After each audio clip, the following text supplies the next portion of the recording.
warahmatullahi wabarakatuh. Selamat siang Bapak Ibu hadirin di webinar Pasca UU Kesehatan 2023 dan dilantik Kepala Daerah. Apakah Dinas Kesehatan perlu merevisi Renstra-nya? Nama webinarnya cukup panjang.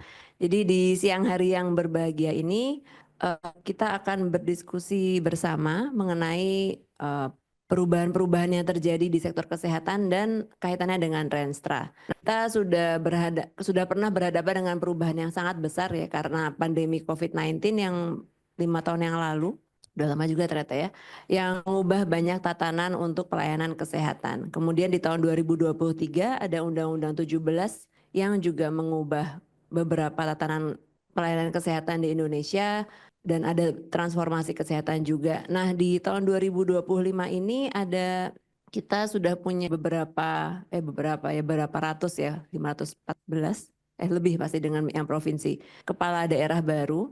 Nah, kepala daerah baru ini biasanya memiliki visi dan misi yang dibawa masing-masing sejak kampanye maupun yang akan dilaksanakan setelah terpilih. Nah, dengan adanya pemilihan kepala daerah itu, bagaimana nih kira-kira dampaknya pada perencanaan strategis di kabupaten, kota, dan provinsi di Indonesia. Nah, di siang hari ini kita sudah bersama dengan 3 narasumber. Kita bisa ditayangkan untuk profilnya. Yang pertama ada Profesor Dr. Laksono Dislantoro MSc PhD. Selamat siang Prof. Laksono. Ya, beliau adalah Profesor Kebijakan Manajemen Kesehatan di FKKMK UGM. Kemudian pernah menjabat sebagai staf khusus Kementerian Kesehatan di tahun 2021 sampai 2024 dan juga pernah jadi Ketua Manajemen Rumah Sakit dan Kepala Prodi Departemen Kebijakan Manajemen Kesehatan tahun 2016 sampai 2019. Prof. Laksono akan memberikan pengantar untuk pemantik. Kira-kira perlukah ada revisi Renstra Dinas Kesehatan Kabupaten Kota? Untuk pembicara selanjutnya ada Dr. Jusi Febrianto MPH. Selamat siang Dr. Jusi. Selamat siang. Selamat siang Dok. Mana kabarnya Ya. Dok?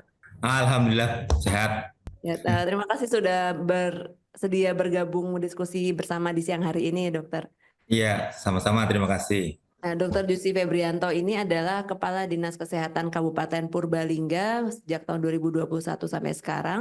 Sebelumnya beliau banyak berpengalaman sebagai direktur di Rumah Sakit Panti Nugroho yang ada di Kabupaten Purbalingga, juga pernah di Dinas Kesehatan. Nah, sebagai Kepala Bidang Pelayanan, nah saat ini beliau sebagai Kepala Dinas.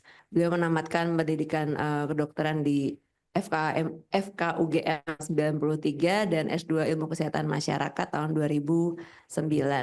Dr. Jusi akan menyampaikan mengenai bagaimana kebutuhan revisi Renstra dari perspektif Dinas Kesehatan Kabupaten.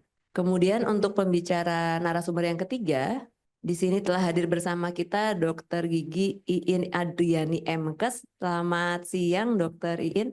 Selamat siang. Ya, terima kasih dokter sudah bersedia bergabung. Terima kasih, kami juga terima kasih sudah diundang untuk urun rembuk. Ya, siap dok. Kemarin diskusi di grup WhatsApp-nya menarik ya dok tentang bagaimana pandangan dari provinsi. Nah, Dr. Adriani adalah Kepala Dinas Kesehatan Provinsi NTT dari tahun 2024. Sebelumnya beliau juga menjabat sebagai Kepala Dinas Pemberdayaan Perempuan dan Perlindungan Anak di tahun 2020 sampai 2024. Dan sebelumnya lagi beliau sudah lama di Dinkes Provinsi NTT dan di awal-awal karirnya Dr. In sebagai dokter PTT di Kabupaten Pati, Jawa Tengah. Dr. In akan menyampaikan kalau tadi Dr. Jusi tentang bagaimana perspektif Dinas Kesehatan Kabupaten, Dr. In akan menyampaikan perspektif dari Dinas Kesehatan Provinsi. Baik, Bapak dan Ibu nanti nanti Prof. Laksono akan menyampaikan pengantarnya sebanyak 20 menit, Dr. Jusi 20 menit, Dr. In 20 menit. Setelah itu kami persilakan untuk apabila ingin berdiskusi atau tanya jawab. Apabila sebelumnya sudah ada pertanyaan bisa menuliskan di kolom chat. Baik, untuk kesempatan pertama kami persilakan kepada Profesor Laksono. Terima kasih. Assalamualaikum warahmatullahi wabarakatuh. Waalaikumsalam. Selamat siang dan salam sejahtera untuk kita semua. Om Swastiastu, Namo Buddhaya, Salam Kebajikan. Ya, jadi hari ini kita beruntung bisa dapat dengan para pembahas ya, atau para penyaji yang berasal dari lapangan, karena memang topiknya adalah topik yang sangat operasional ya. Jadi tadi yang Mbak Like nyatakan bahwa sekarang masanya para gubernur, wali kota, bupati yang baru terpilih untuk menyusun RPJMD sampai bulan Agustus ya. Nah ini yang jadi isu kunci ketika menyusun RPJMD ini tentu akan terkait dengan berbagai macam hal ya, termasuk yang di pusat itu ada apa yang kita sebut sebagai RPJMN dan dan RIPK yang baru ada di Undang-Undang Kesehatan 2023 ya. Nah, ketika kita masuk pada satu situasi ini pertanyaan menariknya adalah bagaimana RPJMD yang disusun itu kaitannya dengan Renstra ya, dan Renstra itu apakah memang harus dibikin, direvisi atau tidak ya. Dan ini juga akan terkait juga dengan Renstra rumah sakit daerah yang besok siang jam 1 juga akan kita bahas. Untuk itu mari kita lihat ya apa yang ada di slide di sini, saya akan coba berdiri ya. Nah, jadi ini hal yang menarik ya. Pertanyaan apakah Dinas Kesehatan perlu? Mungkin jawabannya perlu ya, karena itu suatu kewajiban. Tapi sekarang juga bagaimana caranya ya, dan bagaimana juga kita lihat itu prosesnya yang akan terkait dengan beberapa hal ya, yang saya akan coba untuk lihat. Ya, jadi nah ini saya mencoba untuk membahas sense making dulu ya. Kemudian perubahan mendasar dalam rencana di Undang-Undang 2003 termasuk tidak adanya mandatory spending dan RIPK tadi ya. Kemudian penguatannya, nah ini yang cukup kompleks ya. Jadi kita akan bicara mengenai sesuatu yang barunya banyak ya. Dan ini akan kita lihat pada konteks juga bagaimana Renstra itu akan direvisi dan apakah perlu pendampingan dan sebagainya. Oke, atau pakai. Nah, ya slide berikutnya kalau kita cermati ya di sini ya. Nah, ini memang ada perubahan dinamis ya. Yang pertama ada undang-undang dan tadi pilkada yang telah menghasilkan pemimpin politik baru ya, atau baru yang lama atau yang lama menjadi baru ya, atau baru-baru ya. Slide. Nah, dinamika ini kalau undang-undang itu jelas, ini sebuah omnibus law yang besar sekali, ada 400-an pasal ya, dan ini sudah ada PP-nya ya, terus ya.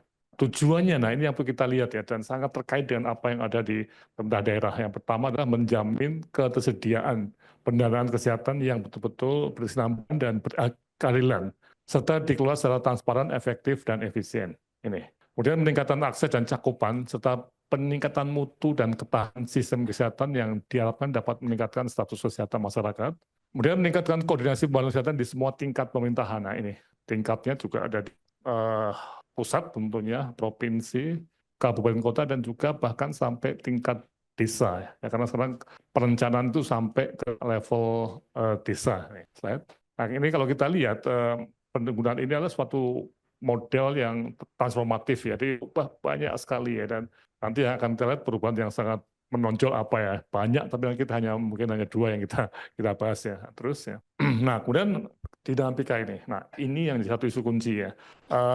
Variasi ya, yang kalau kita amati sejak lama ya, kepala dinas yang menangani kesehatan baik dan tidak baik itu lebar sekali ya. Dan juga yang menarik juga banyak kepala dinas kesehatan yang dokter ya, itu juga banyak.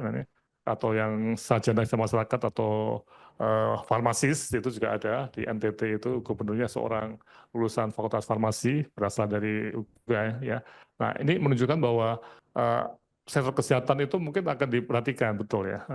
Tapi juga akan ada ya bupati yang mungkin pemahaman mengenai kesehatannya itu sangat-sangat sedikit. Nah ini yang menarik ya, kita akan melihat suatu variasi yang kalau bisa kita coba untuk jadikan lebih fokus pada kesehatan lebih baik lah.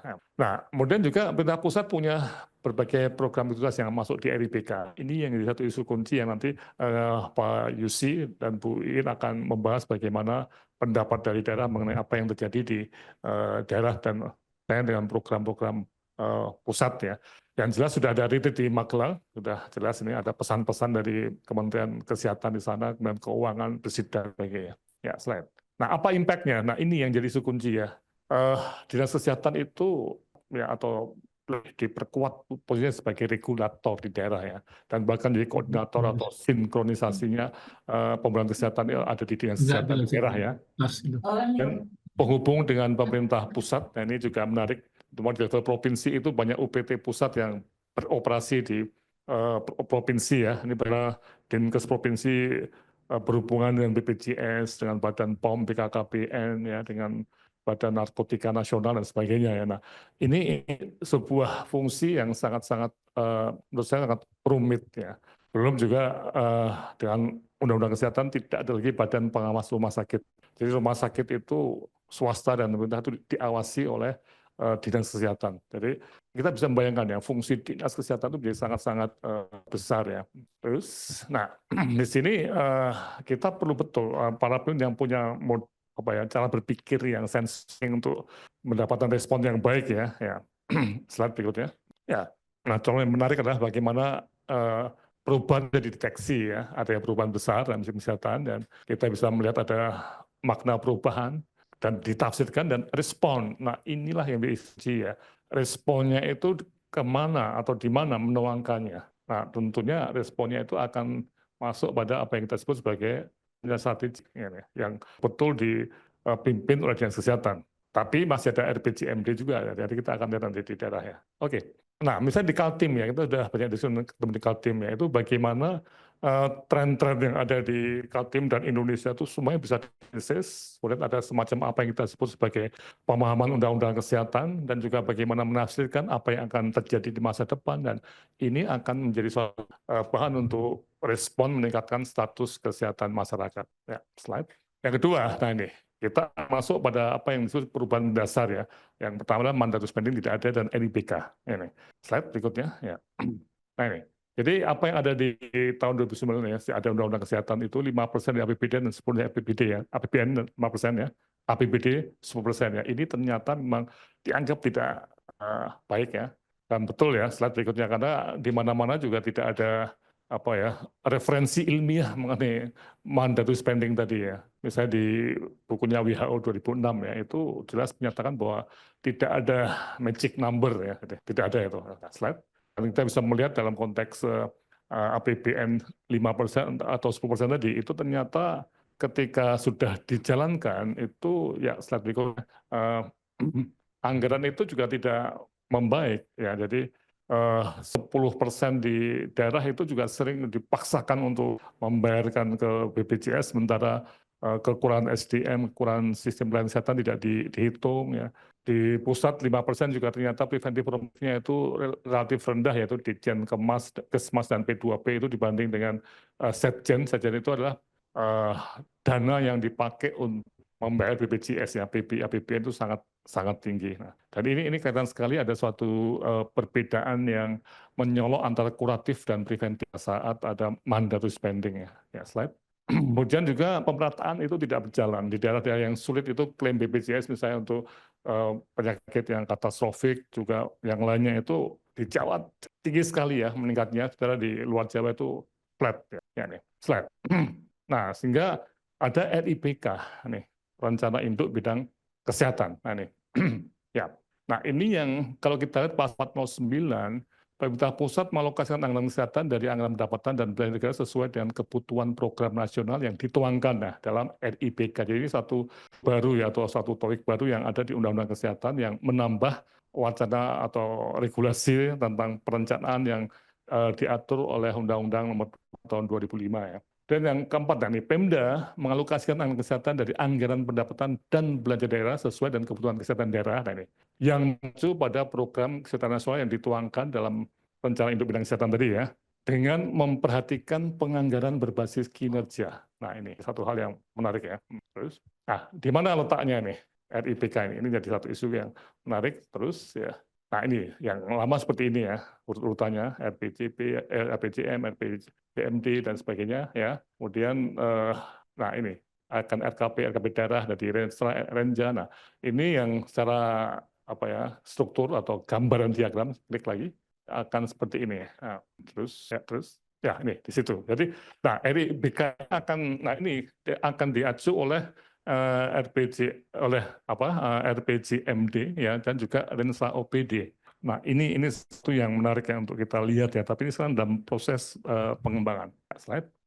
Nah minggu depan kita akan ada diskusi mengenai RIPK dan RPJMD ini ya, dengan pembicara dari Biro Perencanaan Kemenkes.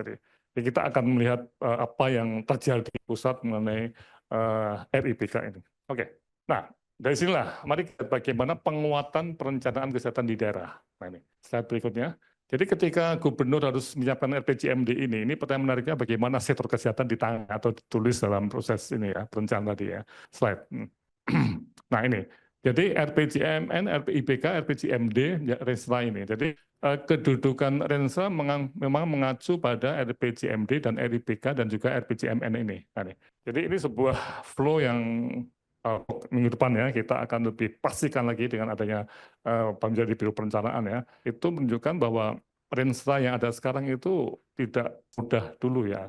Dan RPJMD yang ada pun juga harus mengacu pada RIBK. Ini sesuatu yang perlu kita cermati ya. Ada indikator-indikator kinerja harus didapatkan atau dicantumkan di Renstra dan juga RPJMD. Ya, slide. Nah, di dalam dokumen ini itu tentunya ada berbagai macam ya komponen yang tentunya ada kesehatan di dalamnya, di mana sektor pendidikan, sektor ekonomi dan sebagainya. Nah ini, jadi kita melihat RPJMD tadi untuk kesehatan, ini tidak hanya bicara mengenai dana dari pemerintah pusat dan daerah, juga dana dari masyarakat, BPJS, juga BKKBN, BPOM yang sampai ke daerah.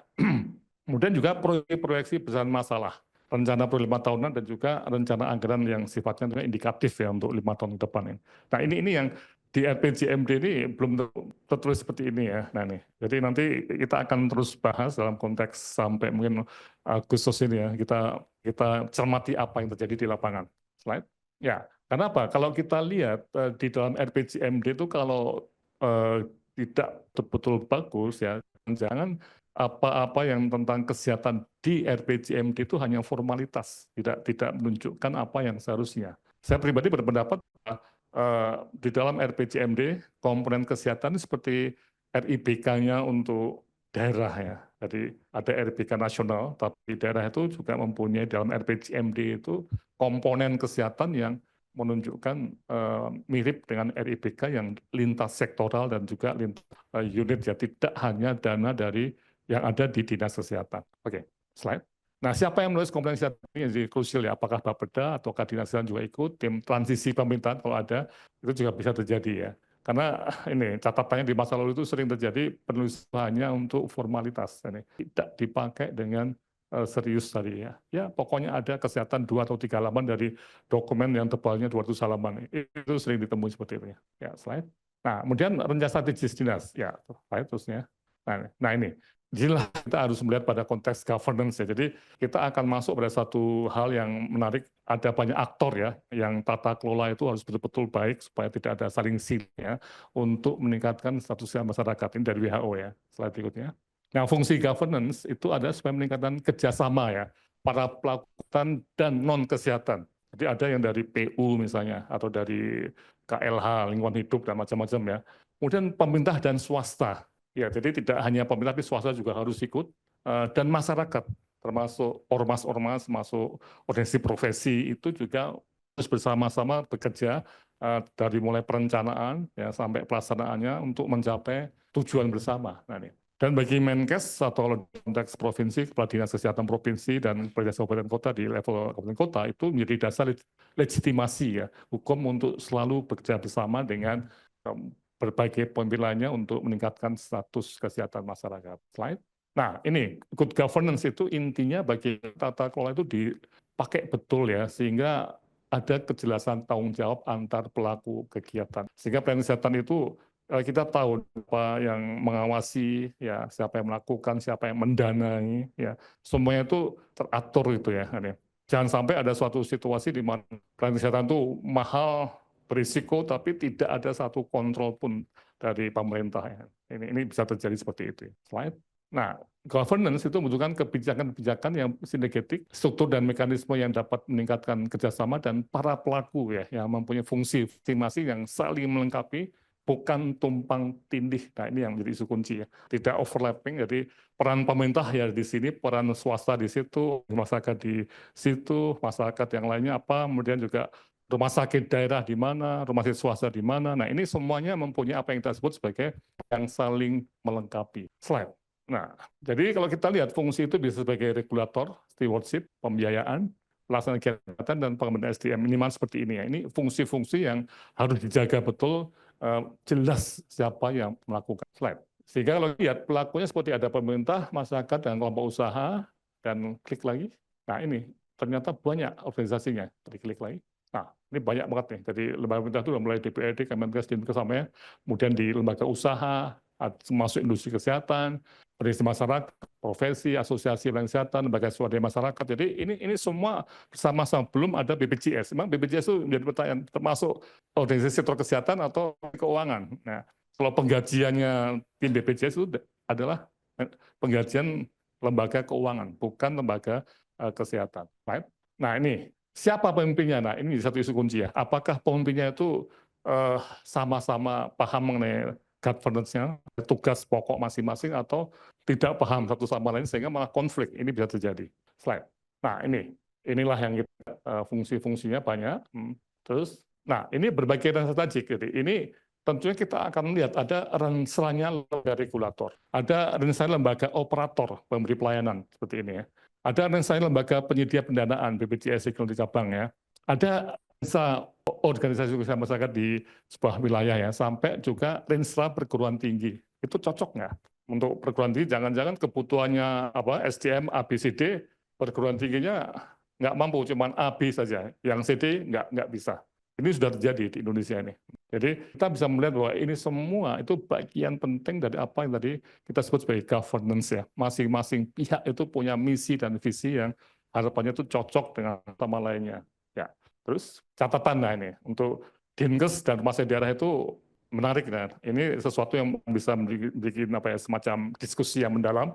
Kalau kita lihat rensanya Dinkes adalah rensanya lembaga regulator, RSU daerah lembaga operator yang otonom, tapi bertanggung jawab pada dinas kesehatan.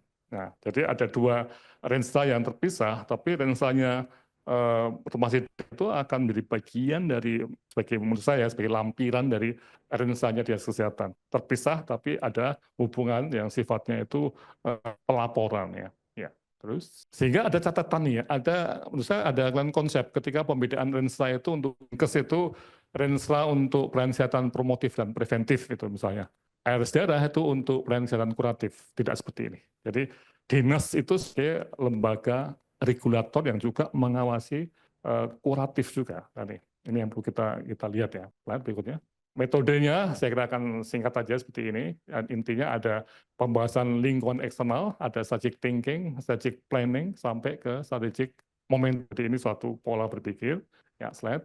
Yang sangat penting, kita ada di mana, where are we, where you are, where you want to be, how to get there. Jadi seperti ini. Nanti Pak Yusi dan Bu In akan banyak membahas ini ya. Terus tahapannya kita bisa lihat di teori mulai visi misi, perencanaan, pelaksanaan sampai pengendalian. Dan ini semua tadi visi misi itu harus saling komplementer, jangan saling silang. Ya. Oke, saya terakhir ya sebagai diskusi. Nah, nanti Pak Yusi ya juga Bu Iin silakan untuk membahas apakah perlu ya, dan juga bagaimana peran Dinkes dalam penyusunan RPJMD, dan yang terakhir perlu pelatihan dan pendampingan karena ternyata agak susah juga ini. Apalagi menyangkut hubungan rumah sakit daerah dengan Dinkes itu kadang-kadang terjadi suatu perbedaan pendapat yang konflik juga bisa terjadi. Oke, saya kira ini Mbak Lika, terima kasih sekali atas perhatiannya. Assalamualaikum warahmatullahi wabarakatuh. Oke, plus untuk Prof. Laksono.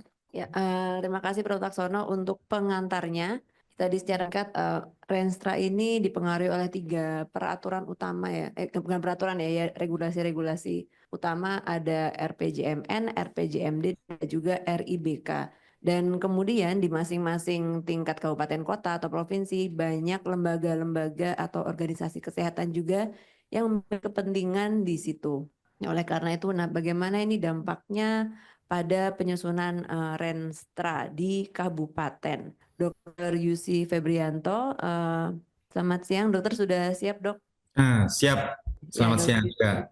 Ya, terima kasih Dr. Yusi akan menyampaikan tentang bagaimana sih perspektif Dinas Kesehatan Kabupaten terkait revisi Renstra. Dr. Yusi tadi di awal dari perkenalkan ya, beliau adalah Kepala Dinas Kesehatan Kabupaten Purbalingga sejak tahun 2021. Monggo dokter, kami persilahkan. Ya. Assalamualaikum warahmatullahi wabarakatuh. Selamat siang, salam sejahtera kita semua. Om Swastiastu, Namo Buddhaya, salam kebajikan, Shalom. Yang kami hormati Prof. Laksono, yang kami hormati Bu Iin Adriani, Kepala Dinas Kesehatan Provinsi NTT. Nah, kalau saya lihat dari kurikulum vitae-nya tadi itu, kita itu berkebalikan. Saya itu PTT-nya di Sumba Timur, di Puskesmas Tanah Rara. Iya. Kalau Dr. Iin di Pati ya. Terus saya balik ke Jawa Tengah, terus Bu Iin kembali ke NTT. Izin untuk share screen. Ya, apakah sudah terlihat ya? Sedang proses, Dok. Oke. Ya, sudah terlihat. Oke. Ya. Seperti yang disampaikan Prof. Laksono tadi, pasca Undang-Undang Kesehatan yang baru dan dilantiknya kepala daerah, apakah Dinas Kesehatan perlu merevisi rensranya? Nah, perlu kami sampaikan Dinas Kesehatan itu Dinas pemerintah daerah itu kalau provinsi sebagai perwakilan pemerintah pusat ya. Terus kalau kami itu yang menjadi melaksanakan di kabupaten kota. Nah, seperti kita ketahui sebetulnya masa jabatan kepala daerah itu 5 tahun. Sesuai undang-undang yang terbaru, Undang-Undang 23, yang sebelumnya Undang-Undang 32, itu tuh 5 tahun.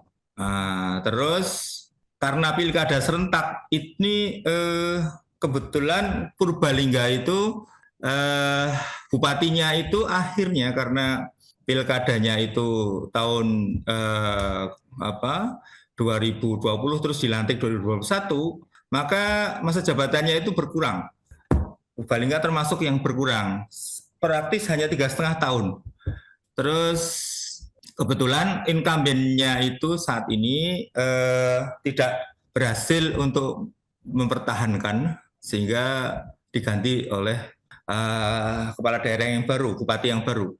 Nah ini walaupun ada kasus judicial review, tetapi tetap ditolak terkait dengan masa jabatan itu tetap sesuai dengan Undang-Undang Pemilu, bukan Undang-Undang Pemerintah Daerah. Dampaknya terdapat yang terjadi, kami diantaranya 125 kepala daerah terpilih itu jumlah yang dilantik pada tahun 2021 ini terjadi penurunan atau pengurangan masa jabatan. Nah, tentu saja saat ini setelah kepala daerah dilantik itu 6 bulan waktu untuk pembuatan penyusunan RPJMD, baik di provinsi maupun di kabupaten kota.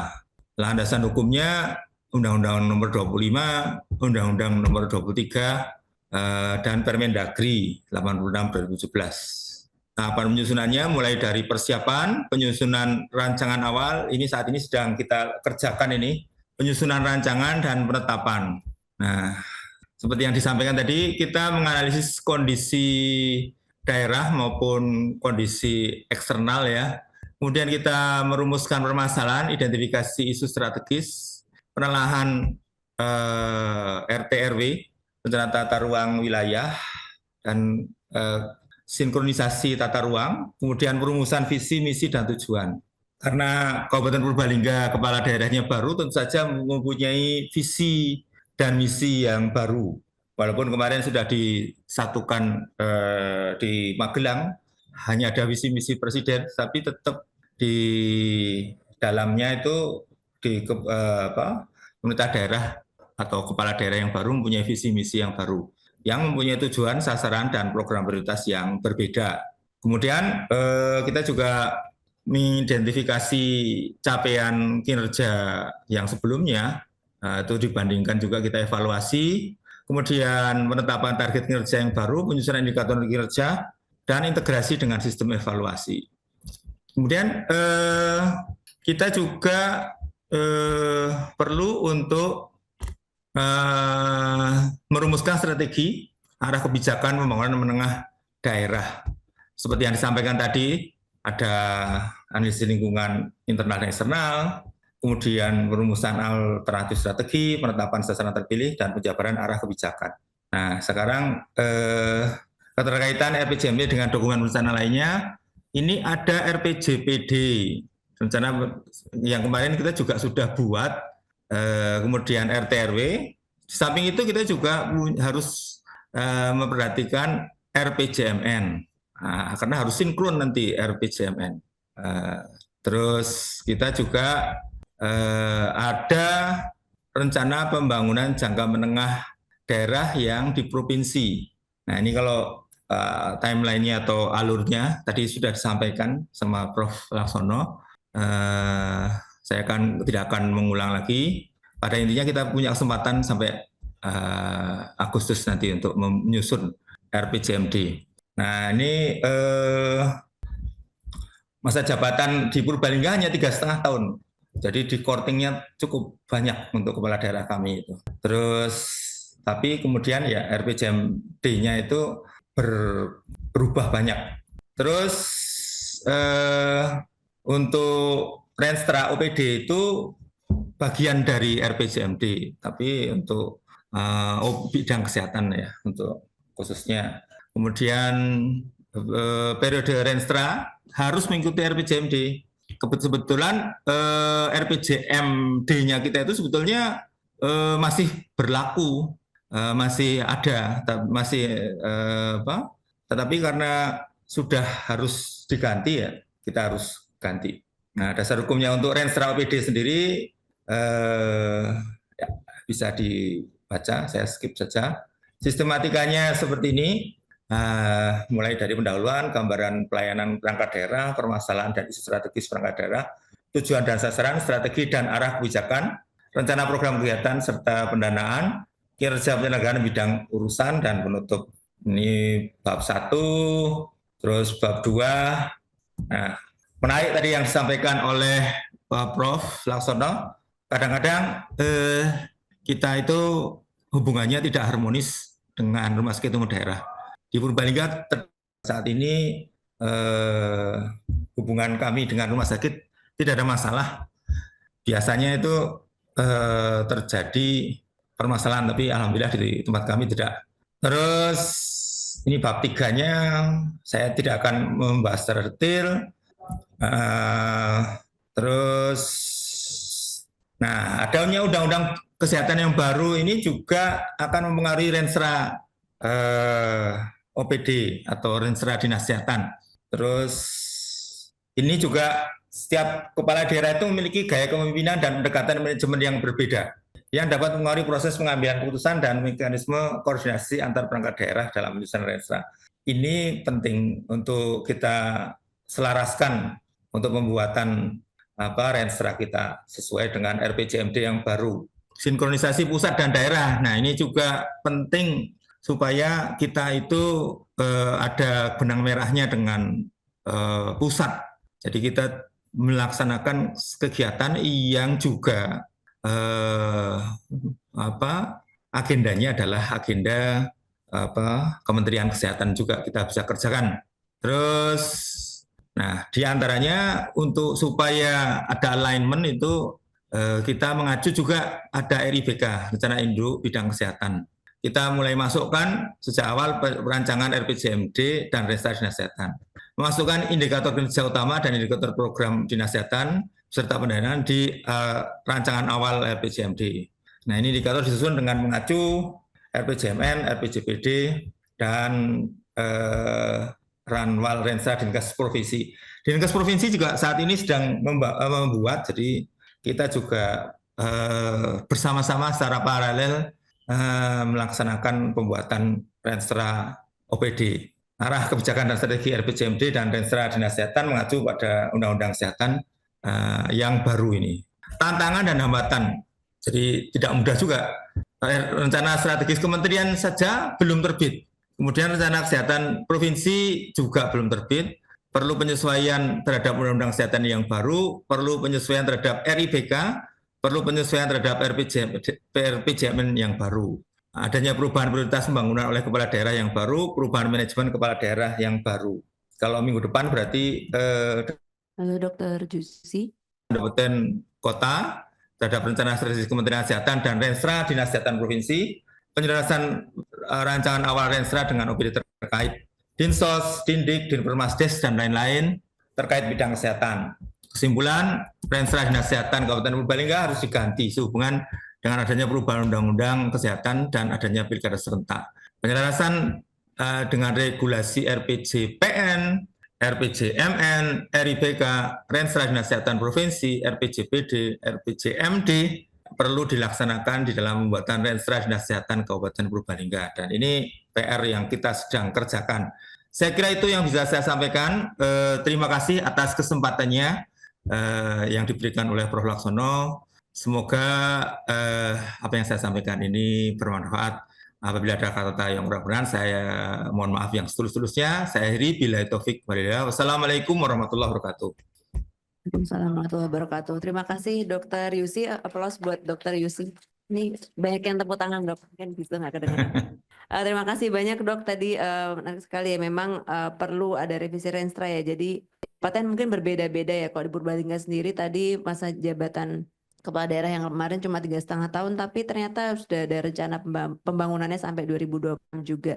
Itu juga mungkin menjadi satu tantangan tersendiri untuk penyesuaian Renstra yang ke depannya. Dan tadi juga senada dengan yang disampaikan oleh Prof. Laksono ya, bahwa dari pusat perlu menyesuaikan dengan bagaimana Renstra Kemenkes. Tadi ada tambahan satu lagi berarti ya, Renstra Kemenkes, RPJMN dan RIBK, terus juga perlu menyesuaikan apa yang sudah ada yang akan disusun yang sedang disusun di provinsi dan menyesuaikan dengan visi dan misi dan program prioritas dari kepala daerah. Itu tadi dari Kabupaten Purbalingga. Sekarang kita beralih ke Provinsi NTT. Nah, bagaimana nih tantangannya? Apakah apa saja yang sama, apa saja yang berbeda? Tentunya dengan konteks wilayah yang berbeda-beda juga. Selamat siang, Dokter Iin. Selamat siang. Kita sudah siap, Dokter? Siap. Ya, terima kasih ya. sekali untuk Terima waktu kasih yang ya, Dokter diberikan. Iin akan menyampaikan ya tentang dari Provinsi NTT. Silakan, Dokter. Ya, Assalamualaikum warahmatullahi wabarakatuh. Shalom, salve, Om Swastiastu, Namo Buddhaya, salam kebajikan, salam sehat, dan kami punya salam yang lagi kami beri, yaitu salam anting berlian. Tangani stunting, lindungi anak. Ya, Prof. Laksono, terima kasih atas kepercayaannya, diajak urun rembuk, jadi pengen sekolah lagi rasanya ya, melihat teman-teman yang sekolah. Juga Pak Yusi, yang kita berkebalikan, Bapak dari NTT pindah ke Jawa dan saya dari Jawa terikat di NTT. Kayaknya strategi ini yang akan saya gunakan untuk mengikat dokter-dokter agar betah di NTT, yaitu dengan cinta. Saya baru ketemu nih strateginya. Jadi nanti kalau dokter-dokter datang, saya mau kumpulkan pemuda-pemuda terhebatnya NTT, bikin pesta ataupun upacara selamat datang supaya berapa persen terikat cinta dan tidak pulang lagi ke Jawa. Ternyata pertemuan ini membawa strategi juga. Iya, terima kasih. Izinkan saya untuk urun rembuk, Prof, dan juga Bapak Ibu sekalian berkaitan dengan kondisi yang ada di NTT sebagai bagian dari upaya untuk menjadikan pembangunan kesehatan menjadi lebih baik. Ya, kalau kita bicara tentang Renstra perlu diganti atau tidak, ya pasti perlu karena kita saat ini mendapat kewajiban untuk membuat Renstra yang baru. Nah, ini berkaitan yang paling krusial itu kalau aturan-aturan itu ya secara normatif pasti kita ikuti, tetapi dalam penyusunan program-program dan lain sebagainya tentu ini akan ada intervensi yang di luar daripada teori, tetapi sebetulnya itu sangat dominan, yaitu soal perubahan pemimpin. Ya, kita bersyukur kemarin Pak Prabowo membuat retret. Artinya dengan retret itu terjadi kekompakan, dibuat jiwa korsanya itu ada. Jadi di NTT misalnya gubernur saat ini bersama 22 bupati dan wali kota sedang keliling ketemu dengan menteri-menteri, artinya pasti berarti dalam satu koridor yang sama, satu pemikiran yang sama, dan kami harapkan itu akan bersinergi antara pusat, provinsi, dan kabupaten, karena provinsi tidak punya wilayah. Kita boleh merencanakan seindah apapun kalau kabupaten tidak laksanakan sama saja bohong, menjadi novel belaka. Nah, perubahan pemimpin ini ya kami juga bersyukur karena gubernur kami saat ini adalah seorang apoteker, tentunya berarti sangat paham kesehatan dan kebetulan sebelumnya adalah ketua komisi yang membidangi kesehatan, Komisi 9. Jadi advokasinya ini lebih mudah lah dibanding yang tidak ada hubungan dan kesehatan. Dan kami juga mempunyai bupati yang seorang dokter 1, wakil bupati 2, wakil bupatinya ada 2, dan dokternya wali kota 1. Jadi wali kota Kupang itu dokter, bupati Malaka dokter, yang pernah jadi bupati, tidak jadi sekarang jadi lagi, dan ada 2 wakil bupati di Ende dan Manggarai Barat itu juga seorang dokter. Artinya sebetulnya dari sisi itu akan memudahkan lah untuk bagaimana kita bicara tentang perencanaan kesehatan.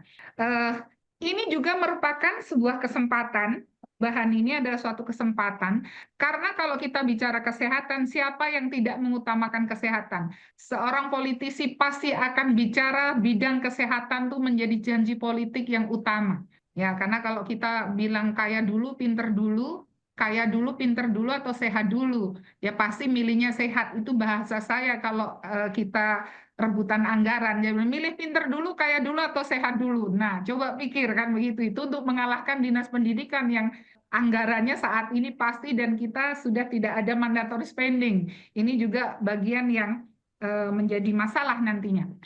Pemimpin lama itu walaupun semua pemimpin ini biasanya dalam orasinya, dalam janji politiknya itu selalu mengutamakan kesehatan, tetapi pada implementasinya ada yang plus dan minus. Kemarin saya tulis tidak peduli ya, tetapi kayaknya nanti saya diprotes ini. Jadi konsentrasinya kurang dan konsentrasinya positif atau plus gitu. Nah, bagi kalau yang dulunya itu kurang dan sekarang itu plus, tentu ini kesempatan untuk merubah menjadi lebih baik. Sedangkan kalau yang dulunya sudah positif, artinya dari sisi penganggaran, dari sisi kebijakan, dia sangat pro terhadap kesehatan, bukan hanya lip service saja, maka ini adalah kesempatan untuk mengoptimalkan menjadi lebih baik lagi. Nah ini perlu konsistensi, jadi kok sudah baik, kemudian sekarang itu misalnya tidak terlalu peduli, nah ini yang menjadi masalah, kita harus mempertahankan konsistensi itu. Nah, saya menggunakan kesempatan, jadi ketika gubernur itu sudah ditetapkan tetapi belum dilantik, saya mencari waktu untuk bagaimana saya bisa paparan terhadap beliau kondisi existing di bidang kesehatan. Karena saya khawatirnya begini, walaupun beliau sangat mengerti kesehatan, tetapi ada yang diucapkan dan ternyata itu susah untuk dilakukan misalnya. Nah, jadi supaya janjinya jangan tinggi-tinggi misalnya seperti itu. Ini perlu. Jadi kemarin saya meluangkan waktu, jadi belum dilantik. Tetapi saya mencari waktu untuk bisa melakukan advokasi.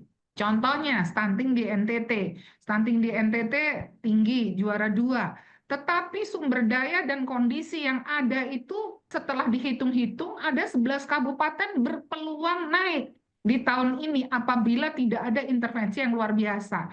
Nah, analisa itu harus saya sampaikan karena takutnya janjinya nanti stunting menjadi sekian-sekian lah. Ini repot juga ini. Maksudnya kita harus melihat kondisi-kondisi yang ada. Nah, ini sebetulnya adalah suatu kesempatan bagaimana kita bisa membuat perubahan-perubahan kalau dulunya yang kurang menjadi lebih dan sebagainya. Itu dari sisi kesempatan. Jadi perubahan Renstra ini menjadi kesempatan.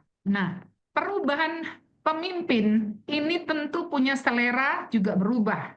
Karena setiap pemimpin, ya tadi kalau bahasanya Pak Jussi, bahasa ilmiah, saya bahasa lapangan saja ya.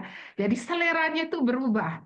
Belum lagi di dalamnya ada tim transisi yang tadi Prof. Laksono sampaikan. Tim transisi ini bukan tidak berpengaruh besar, pengaruhnya sangat besar.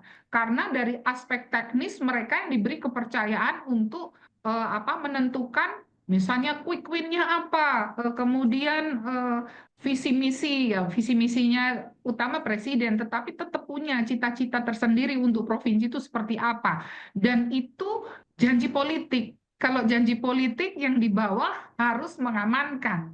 Lah, kalau yang sekiranya bisa diamankan, baik. Kalau yang sekiranya untuk mengamankan perlu energi dan kita tahu bahwa energinya tidak ada, tentu itu akan menjadi masalah. Nah, Renstra harus berubah karena ada kepentingan. Ya, kita tadi bilang selera, tetapi di dalamnya tentu ada kepentingan. Kepentingan seorang kepala daerah yang baru dilantik itu dengan visi misinya lah, dan ini adalah harga diri. Kalau harga diri itu kalau orang NTT mau mati-mati, itu harus terjadi kan begitu. Jadi ini akan berpengaruh yang sangat besar terhadap perubahan Renstra tersebut. Selain RIBK, kemudian perubahan-perubahan kondisi yang ada. Nah, perubahan kondisi yang ada ini juga saat ini sebetulnya ini sangat mencolok kalau di NTT. Ya kalau kita lihat perubahan kondisi anggaran misalnya, ya kita lihat kementerian saja liftnya udah dimatikan. Ini kementerian ini, apalagi NTT yang sebagian besar anggarannya masih bergantung dengan pusat, belum ada hal-hal lain. Nanti mungkin saya singgung sedikit ke depan. Kemudian berikutnya kesinambungan program. Sebetulnya tugas kita ini kan cuma dua di bidang kesehatan. Jadi kalau kami di provinsi ya berperan sebagai Menteri Kesehatan di daerah, tetapi kami juga merupakan gubernur di bidang kesehatan. Jadi yang dikatakan Prof tadi betul, semua aspek itu harus kita pikirkan dan saat ini tambah ruwet dengan berbagai hal termasuk mikir cari duitnya. Kalau yang dulu kan mikir kerjain aja gimana untuk mencapai. Duitnya sudah ada, sudah pasti ada. Karena apa? Ada kewajiban mandatory spending yang harus diberikan. Tetapi saat ini tidak. Duitnya berkurang, tetapi targetnya tetap. Ya mau tidak mau harus berpikir bagaimana semaksimal mungkin itu bisa terjadi. Tugas kesehatan itu hanya dua sebetulnya. Dan dua itu sebetulnya sepele kalau dilihat. Tetapi dalam pekerjaannya luar biasa besar. Bagaimana membuat orang yang sehat untuk tetap sehat, dan bagaimana membuat orang yang sakit menjadi sehat. Dan ini sebetulnya konsep ini yang harus kita kerjakan sehingga menjadi sangat komprehensif persoalan-persoalan di lapangan. Jadi kadang perspektif seorang pemimpin di daerah yang dengan PAD yang tinggi dengan daerah yang mempunyai PAD rendah tentu berbeda. Nanti saya akan berikan beberapa contohnya. Nah, ini yang saya rasa biasanya kalau miskin itu menjadi lebih kreatif. Karena apa? Ya karena memang harus melakukan itu. Kayak kita ya misalnya, wah tidak ada duit. Kita jadi kreatif, apa yang ada di rumah dimasak. Tapi kalau ada duit ya tinggal telepon GrabFood, datang kan seperti itu. Nah, arena kerja kita ini ibarat lapangan bola. Nah, kesehatan ini ada di kiper, di bagian kiper. Tidak bisa kita hanya mengandalkan kelincahan kepandaian tim kesehatan untuk supaya gawang tidak kebobolan. Kita itu harus berpikir bagaimana kepala daerah juga mengorganisasikan dengan baik supaya pemain-pemain di lini depan ini maju. Sekarang bayangkan, kalau ada OPD yang tidak kerja dengan baik, misalnya Dinas Pertanian, ya kebobolan karena apa? Ketahanan pangannya tidak bagus, akhirnya lari-lari ke stunting. PU tidak kerja dengan baik, jalan rusak, kecelakaan terjadi, air tidak ada, embung tidak ada, berarti diare naik dan lain sebagainya, terakhir ke stunting dan lain sebagainya. Nah, demikian juga masyarakat, tokoh massa dan LSM ini yang tadi Prof gambarkan dalam lingkaran-lingkaran keterkaitan dan yang lain. Ya kalau dalam sepak bola ini, sektor kesehatan kiper, lapangan ini adalah wilayah kerja kita. Dan jika tidak ingin kebobolan gawang, tak bisa kita hanya melatih kipernya saja.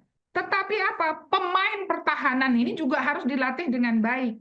Liberonya harus bekerja dengan baik, penyerangnya bekerja dengan baik, bek kanan, bek kiri, semua kerja baik supaya bolanya itu ke depan, kipernya tinggal kipas-kipas karena tidak pernah ada bola yang datang ke gawang. Nah, yang jadi masalah ini di depan pemainnya ini belum bekerja dengan maksimal. Ini harus kita akui. Ataupun kalau sudah optimal, tetapi tidak ada kolaborasi yang seimbang antara pemain-pemain, kekompakannya tidak ada. Nah, ini terjadi. Contohnya, saat ya ini di NTT ini kan masalah kesehatannya itu paling kompleks. Kami itu hypermat masalah kesehatan. Yang di tempat lain tidak ada masalah itu, di NTT pasti ada. Yang di NTT ada belum tentu di tempat lain ada. Jadi kalau mau belajar tentang kesehatan, kayaknya harus belajar di NTT, saya sarankan. Nah, contohnya rabies. Ketika kita bicara rabies, Dinas Kesehatan udah kerja maksimal ini. 95% gigitan itu di FAR-SAR semua, aman dari sisi kesehatan. Tetapi bola datang terus. Karena apa? Dinas Pertanian, dalam hal ini peternakan ya, Kementerian Pertanian, tidak menganggap bahwa vaksin rabies itu menjadi penting untuk dialokasikan. Mereka lebih takut kalau ada penyakit sapi atau penyakit ayam misalnya. Tetapi penyakit anjing bagi mereka, ngapain ngalokasikan anjing, kan itu bukan hewan-hewan produktif, haram lagi, ya kan? Nah, yang jadi masalah dari sisi kesehatan, kalau selama anjingnya tidak divaksin lebih dari 70% secara teori, maka yang terjadi apa? Kita akan kebobolan terus. Ini contohnya. Artinya, renstra kita sebagus apapun, kalau antar OPD, antar pemain yang ada di lapangan ini tidak terorganisasi dengan baik, coach-nya kurang melatih kekompakan semua dan mengutamakan yang depan itu menyerang ke depan, bukan untuk bertahan di kiper, maka masalah akan kebobolan. Sektor mana yang tidak ada kaitan dengan kesehatan? Tidak ada satupun yang tidak ada kaitan. Bahkan BKD saja ada kaitan dengan kesehatan. Kalau salah penempatan, pasti bermasalah. Ya minimal stres lah orangnya. Jadi masalah juga kan gitu. Tidak ada yang tidak ada kaitan dengan kesehatan. Nah, ini yang menjadi PR kita. Dan itu di luar kemampuan kita, di luar kewenangan kita. Kita bisanya mengadvokasi supaya coach-nya melatih dengan baik, tetapi kita tidak bisa memaksakan hal yang kita inginkan. Padahal ini harus terjadi. Yang kita lakukan ya advokasi terus-menerus. Dan itu tidak mudah. Sekarang dari sisi dana. Saat ini anggaran yang ada sudah dipangkas habis-habisan. Nah, secara nasional sudah terjadi efisiensi anggaran, dipotong. Kemudian provinsi begitu dilantik, pasti punya janji-janji politik. Yang tentunya itu bukan di efisiensi, tapi paling tidak dia akan tarik dulu untuk kumpulkan untuk biaya program-program yang dijanjikan tersebut. Nah, pemotongan nasional, kemudian ada efisiensi yang mempengaruhi program dan lain sebagainya, ditambah lagi dengan hutang-hutang. Hutang ini saya lihat di TikTok ini Jawa Barat pun utang. Jadi NTT utang, tapi kalau Jawa Barat mungkin punya utang, dia ya aman-aman saja karena utangnya dengan PAD-nya, banyakan PAD-nya. Tetapi akan bermasalah bagi daerah yang dengan PAD rendah. Kalau PAD tinggi pengaruhnya kecil, tetapi PAD rendah tentu akan punya pengaruh besar. Dan ini sangat signifikan. Kalau renstra kita susun berdasarkan cita-cita, yang terjadi tidak akan bisa dieksekusi. Karena apa? Duitnya kurang. Tetapi kalau renstra itu kita susun berdasarkan yang mungkin bisa kita lakukan, ya tentunya jadinya programnya tidak idealis lagi. Nah, ini yang menjadi PR. Mau sesuai harapan atau sesuai yang bisa kita eksekusi di lapangan. Ini juga menjadi pemikiran untuk penyusunan renstra. Ada satu hal lagi berkaitan dengan anggaran.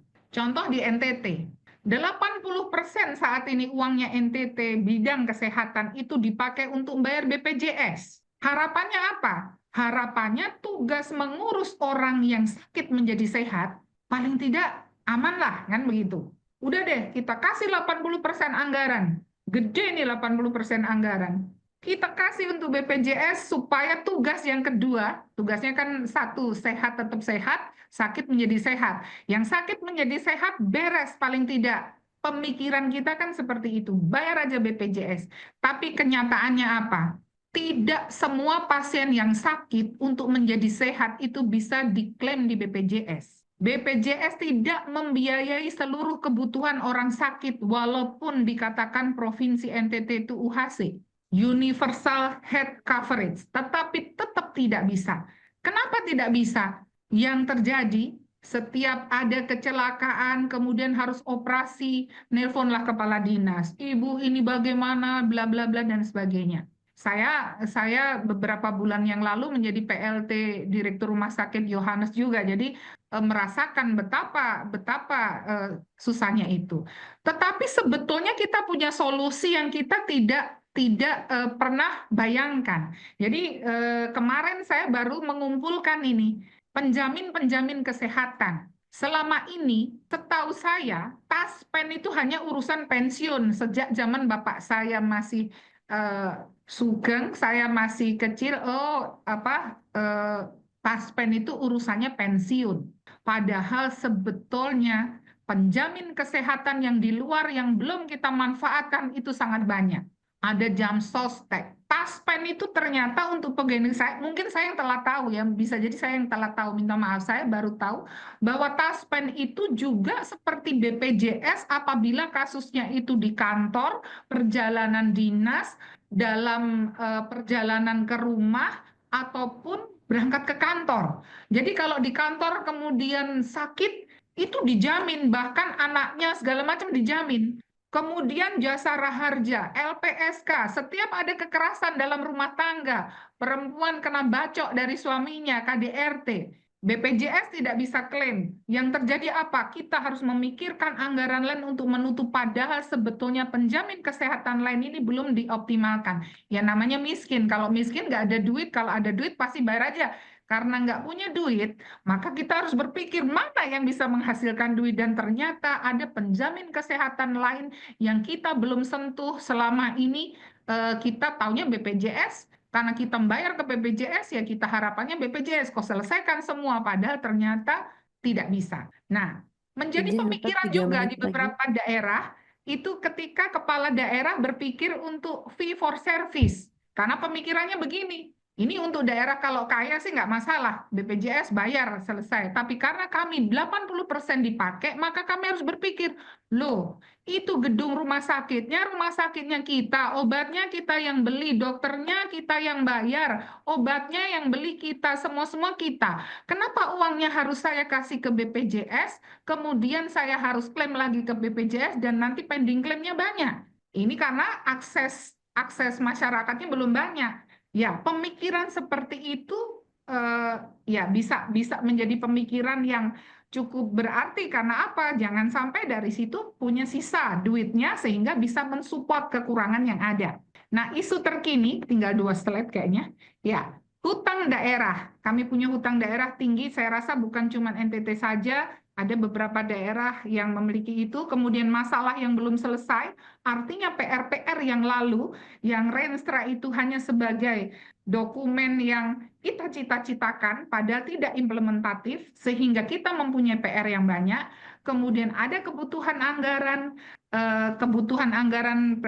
untuk visi misi baik kepala daerah maupun visi misi presiden, penyelarasan rencana induk bidang kesehatan yang demikian banyak indikatornya, kemudian sinergi program antar program dan juga antar perangkat daerah. Saya rasa tidak mudah juga kita memaksa OPD lain untuk menganggarkan itu, karena mereka juga punya mungkin RIB, bukan kesehatan, peternakan kah apa, nah itu juga mereka punya.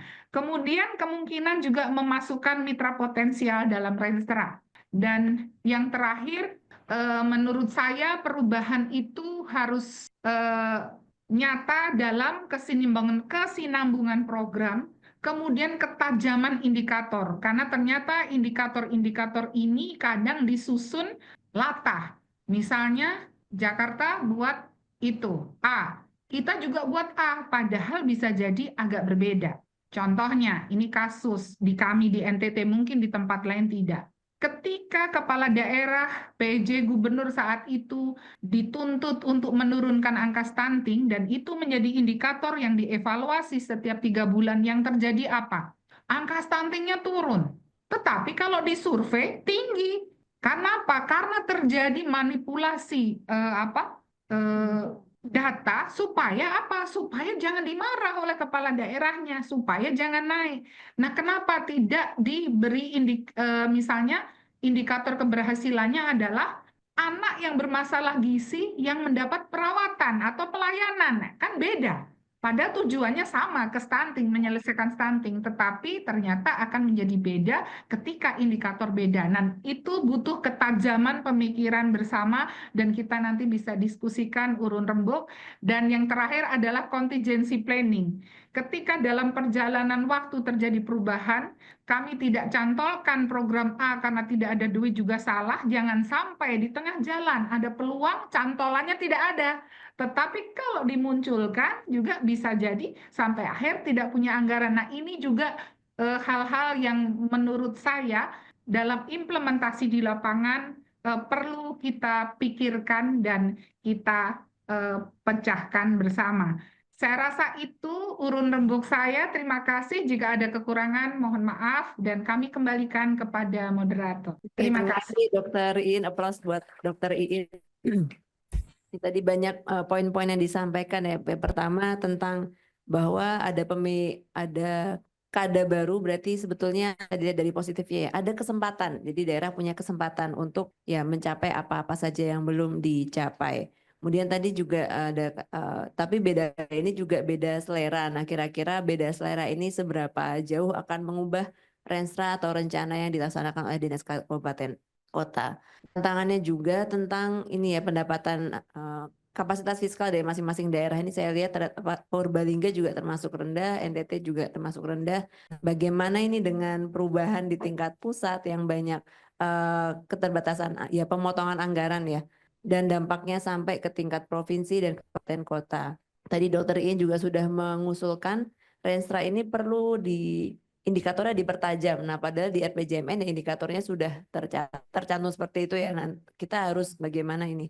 Kemudian perlu contingency planning dan perlunya adanya kesinambungan program. Oke, baik. Mungkin dari Prof. Laksono akan menanggapi dulu atau tanya jawab aja. Oke, baik. Terima kasih Dr. Yusi, Dr. Prof. Laksono. Kami persilakan kepada Bapak Ibu, Bapak Ibu ada pertanyaan. Di sini banyak adik-adik juga sih, Bapak Ibu dan adik-adik mahasiswa. Ya, silakan menyebutkan namanya, perkenalkan diri dan menyampaikan pertanyaannya secara langsung. Baik, terima kasih Dr. Like. Izin memperkenalkan diri, saya Dr. Zikri Fadila dari Minat KMPK. Izin bertanya kepada Dr. Jusi dan Dr. Iin dan mohon tanggapannya untuk Prof. Laksono juga.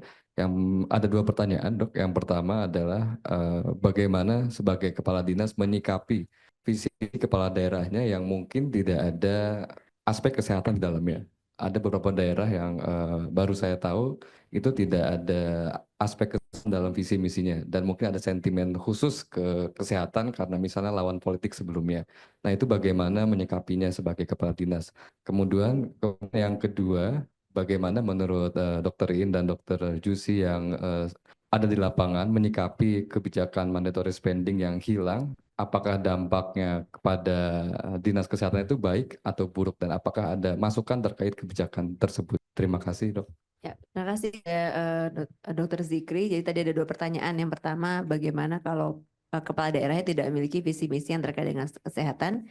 Yang kedua, mandatory spending yang dihilangkan, bagaimana sih dampaknya terhadap apa yang terjadi di NTT dan Purbalingga? Monggo, apakah Dr. Yusi dulu atau Dr. Iin dulu? Ya, saya dulu. Ya, tadi ditanyain dulu. Ya, terima kasih Dr. Zikri. Nah, kebetulan kami punya kepala daerah yang baru dan incumbent-nya kalah. Biasanya di dinamika politik daerah itu lazim untuk biasanya mengganti atau ada hasrat atau untuk mengganti kepala dinasnya. Tapi kalau saya pribadi atau misalnya kepala daerahnya itu siapapun ya, entah berlatar belakang kesehatan atau tidak, yang penting itu sebetulnya kita sebagai kepala dinas itu harus profesional, tidak perlu berpikir istilahnya politis. Saya jadi kepala dinas itu tidak kemudian tergantung dari afiliasi politik. Kalau kita melaksanakan kegiatan dengan profesional, berprestasi, saya kira pasti akan dipakai oleh kepala daerah. Kalau kita tidak perform ya pasti tidak dipakai, dan itu konsekuensi logis yang harus kita terima. Jadi kalau misalnya tidak ada latar belakang kesehatan, ya tugas kita untuk mengadvokasi beliau. Dan kepala daerah itu biasanya yang baru sekalipun nih, saya punya kepala daerah langsung dipanggil itu satu persatu kepala OPD-nya untuk memberikan paparan tentang sektornya masing-masing, permasalahan dan solusinya mau seperti apa. Terus yang kedua, mandatory spending. Kalau saya disuruh berkomentar, ya karena nasi sudah menjadi bubur, ya sudah, mau bagaimana lagi, mau menyesali juga tidak selesai. Mau ya bagaimana dengan kondisi yang ada ini kita optimalkan. Hari kemarin saya baru saja mendapatkan project SPHERES namanya, Scalable Public Health, Empowerment, Education, Resilience and Education, dari Oxford University bekerjasama dengan Universitas Indonesia dan Kementerian Kesehatan. Kami mendapatkan proyek itu dan kita berkompetisi. Ada 20 kabupaten kota yang terpilih dan akhirnya hanya 2 yang mendapatkan proyek itu. Satu Lombok Barat dan 2 Kabupaten Purbalingga. Ya, kita harus mencari peluang, mau tidak mau, suka tidak suka, sesulit apapun. Kemarin saya harus menghadapi Profesor Hasbullah Tabrani kemarin juga menjadi penguji, Profesor Rina Agustina juga jadi penguji. Ya kita hadapi sajalah. Dan alhamdulillah kita mendapatkan proyek itu. Kita mendapatkan proyek berupa nanti kita mempunyai sarana prasarana untuk kita itu bisa mengintegrasikan aplikasi-aplikasi yang ada di Kementerian Kesehatan. Itu kan 200, tapi saya hitung itu 100. Ada 100 yang kita baru saja input itu. Dan itu kadang-kadang sulit untuk menganalisis. Nah, ada proyek SPHERES ini bagaimana kita tidak sekedar hanya mengkolek data, kemudian kita juga mendapatkan metodologi untuk menganalisis dan kemudian menginterpretasikan untuk membuat kebijakan sesuai dengan kondisi yang ada. Ya harus pandai-pandai untuk mencari peluang. Kalau jadi kepala dinas kesehatan itu memang harus kita punya kemampuan untuk mempromosikan bidang kesehatan itu kepada kepala daerah maupun di tingkat pusat. Saya kira itu jawabannya. Terima kasih.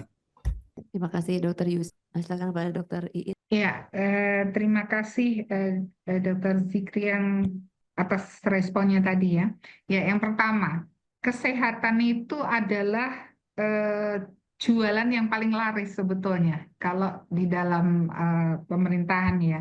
Kemudian yang kedua, kepala daerah pun pasti butuh eksekutor dari apa yang dijanjikan. Tetapi tadi misalnya tidak janji politik, ya kita pasti seiring sejalannya waktu, mau tidak mau, sektor-sektor kunci seperti kesehatan, pendidikan, PU, itu pertanian, mau tidak mau pasti beliau akan, yang semula mungkin karena pengaruh politis, akan menjadi berpikir untuk ke sana. Nah, yang bisa kita lakukan memang seperti yang dikatakan Pak Dr. Jusi tadi, bahwa memang kita ini kalau kepepet itu biasanya kreatif. Nah, seperti yang saya katakan, saya mendapatkan sekarang berpikir gimana ya ini supaya orang jangan minta-minta duit lagi tambahan untuk ngurus yang sakit karena KDRT. Ternyata ada LPSK yang karena kecelakaan pegawai. Ternyata itu semua kita pegang, nggak bisa lari. Selama ini Taspen nggak pernah sosialisasi karena semakin kita tidak tahu semakin dia untung kan gitu. Nah itu nggak bisa. Kita cari sumber-sumber yang ada itu dan kita publikasikan supaya terkunci dan semua tidak bisa lari. Kemudian kita juga manfaatkan mitra-mitra karena kita tidak bisa memaksa. Kalau tadi dikatakan kepala daerahnya nggak peduli ya dalam tanda petik di sektor kesehatan karena mungkin dulu lawan politiknya orang kesehatan. Ya memang ada juga di kami kabupaten yang patinya juga dokter, tapi malah stuntingnya yang paling tinggi misalnya gitu juga itu terjadi. Jadi tidak selalu yang dokter atau orang kesehatan tuh yang nge-pro, tapi sebagian besar pasti perhatian. Nah, mitra-mitra ini kita harus galakan. Jadi kayak kemarin organisasi profesi ada 27 itu kami buatkan MOU. Mumpung gubernurnya juga lagi baru kan, mereka juga lagi senang ketemu kenal dengan gubernur baru. Nah, kita ketemukan. Kemudian lembaga keagamaan itu kita manfaatkan. Kemudian sekolah-sekolah kesehatan terutama itu juga kita manfaatkan. Jadi mungkin dalam waktu yang relatif dekat kami akan tanda tangan MOU itu sekitar dengan 40 lembaga. Ini ya tujuannya yaitu kampanye yang gratis misalnya. Cari data nggak bisa turun, ya kita pakai mahasiswa. Kita brief mahasiswa KKN satu universitas sekali turun itu ada ribuan.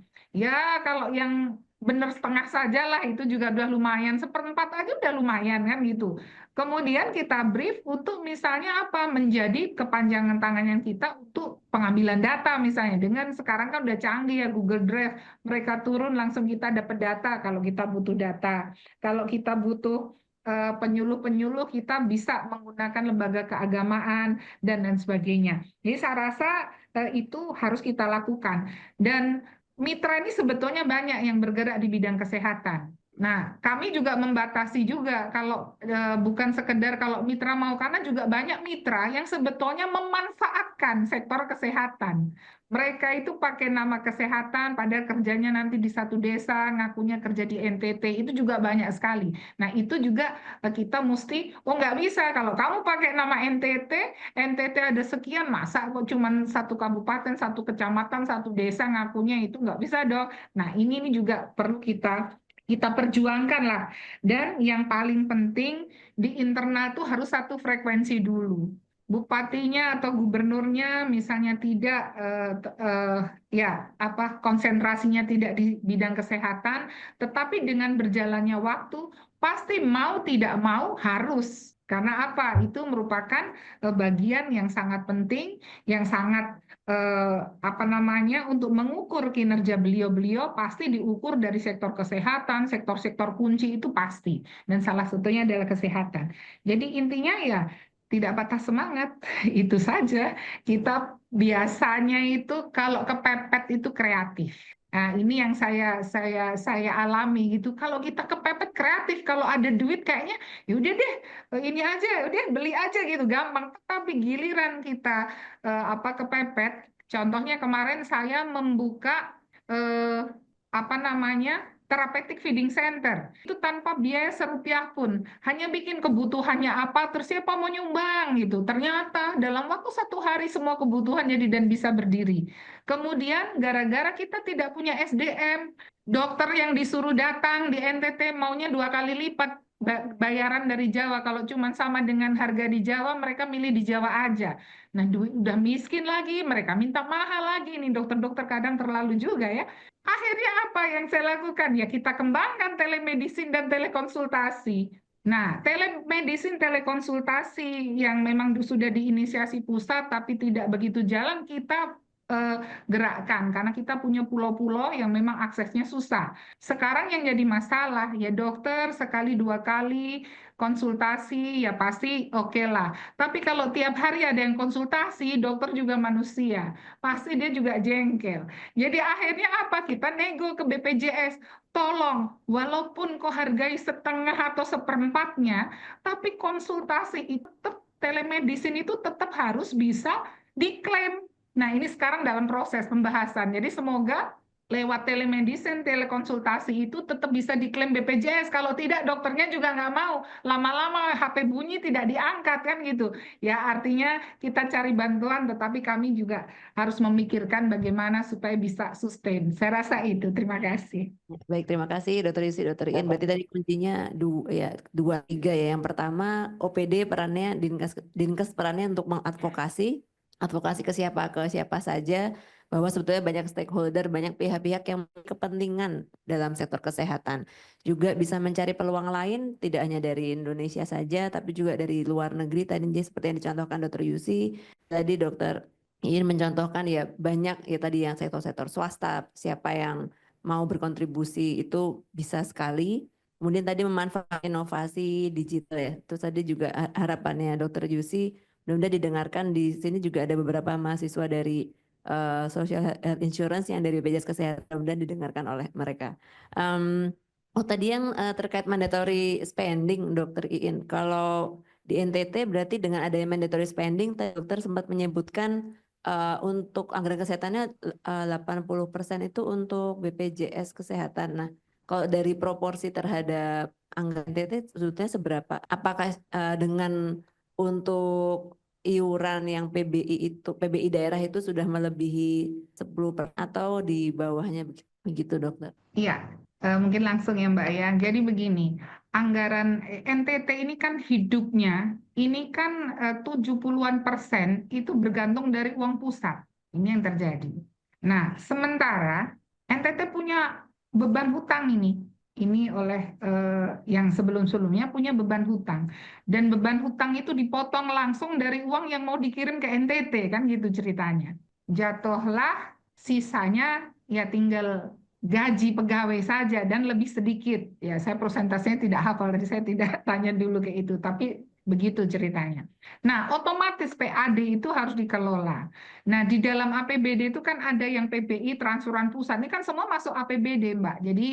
Jadi bukan berdiri sendiri, masuk dalam APBD. Ketika tidak ada mandatory spending, ya yang terjadi, ya kalau ada duit dikasih, kalau enggak, ya enggak.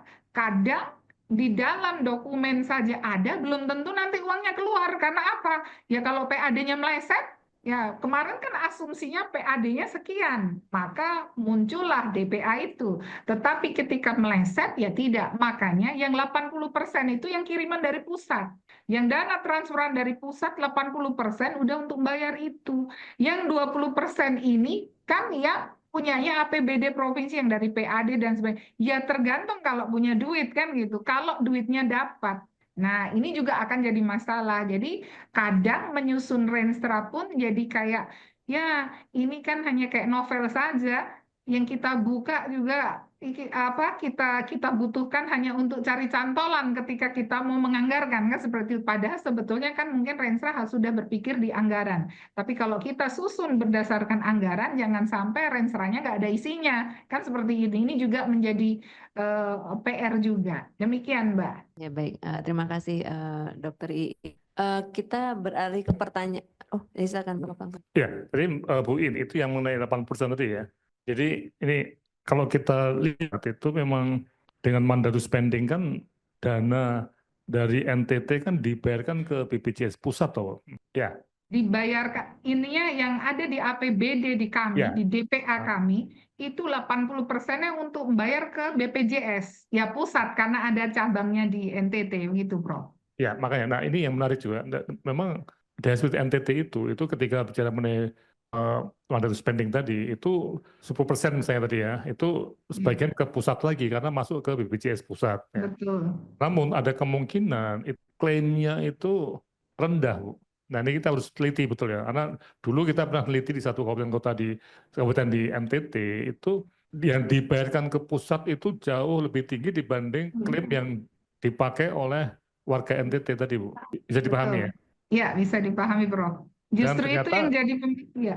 Ya, dan ternyata NTT tidak bisa menambah jumlah dokter, spesialis atau rumah sakit. Memang APBD udah nggak ada lagi, betul ya?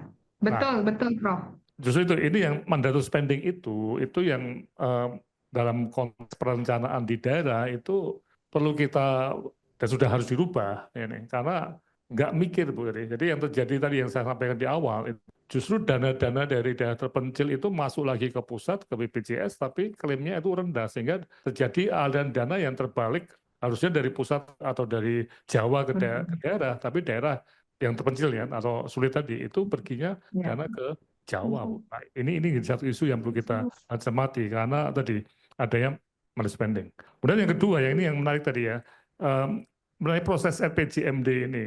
Jadi memang webinar ini kita lakukan seawal mungkin ini ya karena begini ya proses RPJMD itu penting sekali tadi yang dikatakan oleh Pak Yusi dan Bu ini ya Nah, pertanyaan menariknya apakah Dinas Kesehatan itu bisa mempengaruhi isi dari RPJMD itu? Ini pertanyaan menarik. Ini nggak usah sekarang jawabnya ya. Tapi nanti setelah Lebaran itu akan ada satu Iya. sesi lagi mengenai RPJMD ya. Karena waktunya cukup panjang ya Bu ya, dari sekarang sampai Agustus ya. Iya. Nah ini nanti minggu depan ya kita akan membahas mengenai RIPK ya minggu depan ya. Iya. Sekarang pertanyaan menariknya apakah di daerah itu juga ada semacam rencana induk tadi yang tadi mengcover berbagai pihak tadi. Nah, apakah itu tempatnya di RPJMD? Nah, ini yang nanti kita akan coba bahas pada minggu depan dan mungkin setelah Lebaran ya. Oke, saya kira ini aja dari saya. Ya, baik, terima kasih Prof. Laksono. Ini ada beberapa pertanyaan di chat. Pertama dari Ibu Hesti Jadi. Ini pertanyaannya untuk Dr. Iin terkait prevalensi stunting. Seharusnya menjadi apa yang seharusnya menjadi indikator kinerja bupati? Ya. Ya. Iya. Izin. Jadi dari Dinkes Nauna Sulawesi Tengah. Oh iya, siap. Langsung ya, Mbak? Oh iya, langsung ya, Dok. Ya, jadi begini, saya sangat setuju kalau stunting itu menjadi salah satu hal yang diukur untuk kinerja kepala daerah. Karena stunting ini kan faktornya banyak, intervensi sensitif, spesifik, ini sangat sangat komprehensif dan banyak OPD yang terlibat. Tetapi maksud saya begini, indikatornya jangan ini pemikiran saya, bisa jadi salah, bisa jadi benar. Di sini ada guru besar, jadi artinya mungkin mohon masukan juga. Pemikiran saya begini, ini yang terjadi di lapangan. Ketika yang ditanya itu adalah persentase stunting yang ada di daerah itu dan harus turun, itu sebetulnya sangat gampang. Kan kalau yang 3 bulanan kemarin itu kan nggak mungkin pakai survei pasti dengan EPPGBM, pengumpulan data yang dari Posyandu. Nah, ini kan sangat rawan terhadap manipulasi data. Karena apa? Data EPPGBM itu adalah stunting per yang ditimbang. Lah kalau saya ini misalnya, saya jadi kepala dinas kabupaten, kalau provinsi kan terima dari kabupaten saya. Tetapi misalnya saya kepala dinas kabupaten, bupati saya ini marah kalau turun. Ya otomatis ya saya timbang ya daerah yang stuntingnya dikit aja dong, supaya saya jangan kena marah. Yang kira-kira tahu daerah banyak ya jangan kita timbang kan gitu. Dan itu terbukti Mbak. Seluruh Indonesia laporan di kementerian waktu kita rapat di sana, itu semua datanya itu ketika mendekati min 2 standar deviasi, itu kurvanya bukan kurva normal lagi, tetapi langsung seperti tembok. Jadi begitu sampai di minus 2 standar deviasi langsung tegak lurus tinggi. Artinya apa? Itu bukti bahwa sebetulnya ada manipulasi. Hanya ada 2 provinsi kalau nggak salah yang masih kurvanya normal. Yang lain tidak normal, termasuk di NTT. Artinya itu pasti karena angka-angka itu. Nah, kenapa kita tidak buat indikatornya berbeda? Sama-sama tujuannya kan menyelesaikan stunting atau hanya sekedar angkanya turun.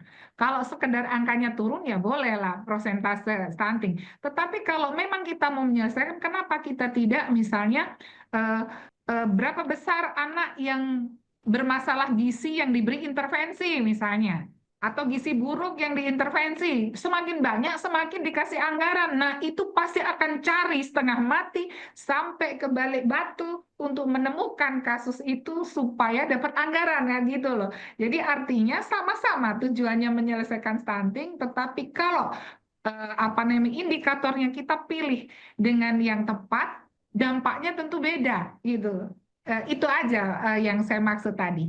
Iya baik, terima kasih Dr. Iin. Ya Bu Hesti, jadinya memang saat ini stunting itu memang sudah menjadi indikator kinerja bupati ya atau kabupaten, dan itu sebetulnya ada juga dampaknya ke dana insentif daerah dan seterusnya. Iya.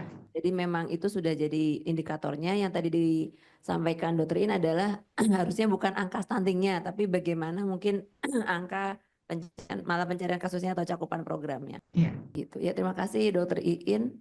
Kalau Bu Hesti ada pertanyaan lagi silakan bisa klik di chat atau raise hand, klik yang tombol naikkan tangan.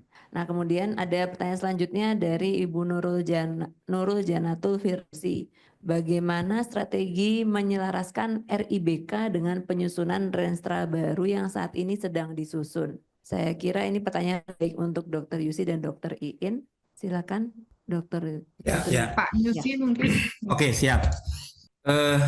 Yaitu memang salah satu yang kemudian harus menjadi pengikat, karena kalau tidak ada rencana induk bidang kesehatan itu juga dari yang sebelum-sebelumnya itu memang apa ya, karena kita tuh desentralisasi, urusan kesehatan diserahkan ke daerah itu, maka kemudian kadang-kadang itu tidak ada linearitas antara pusat, provinsi sama daerah.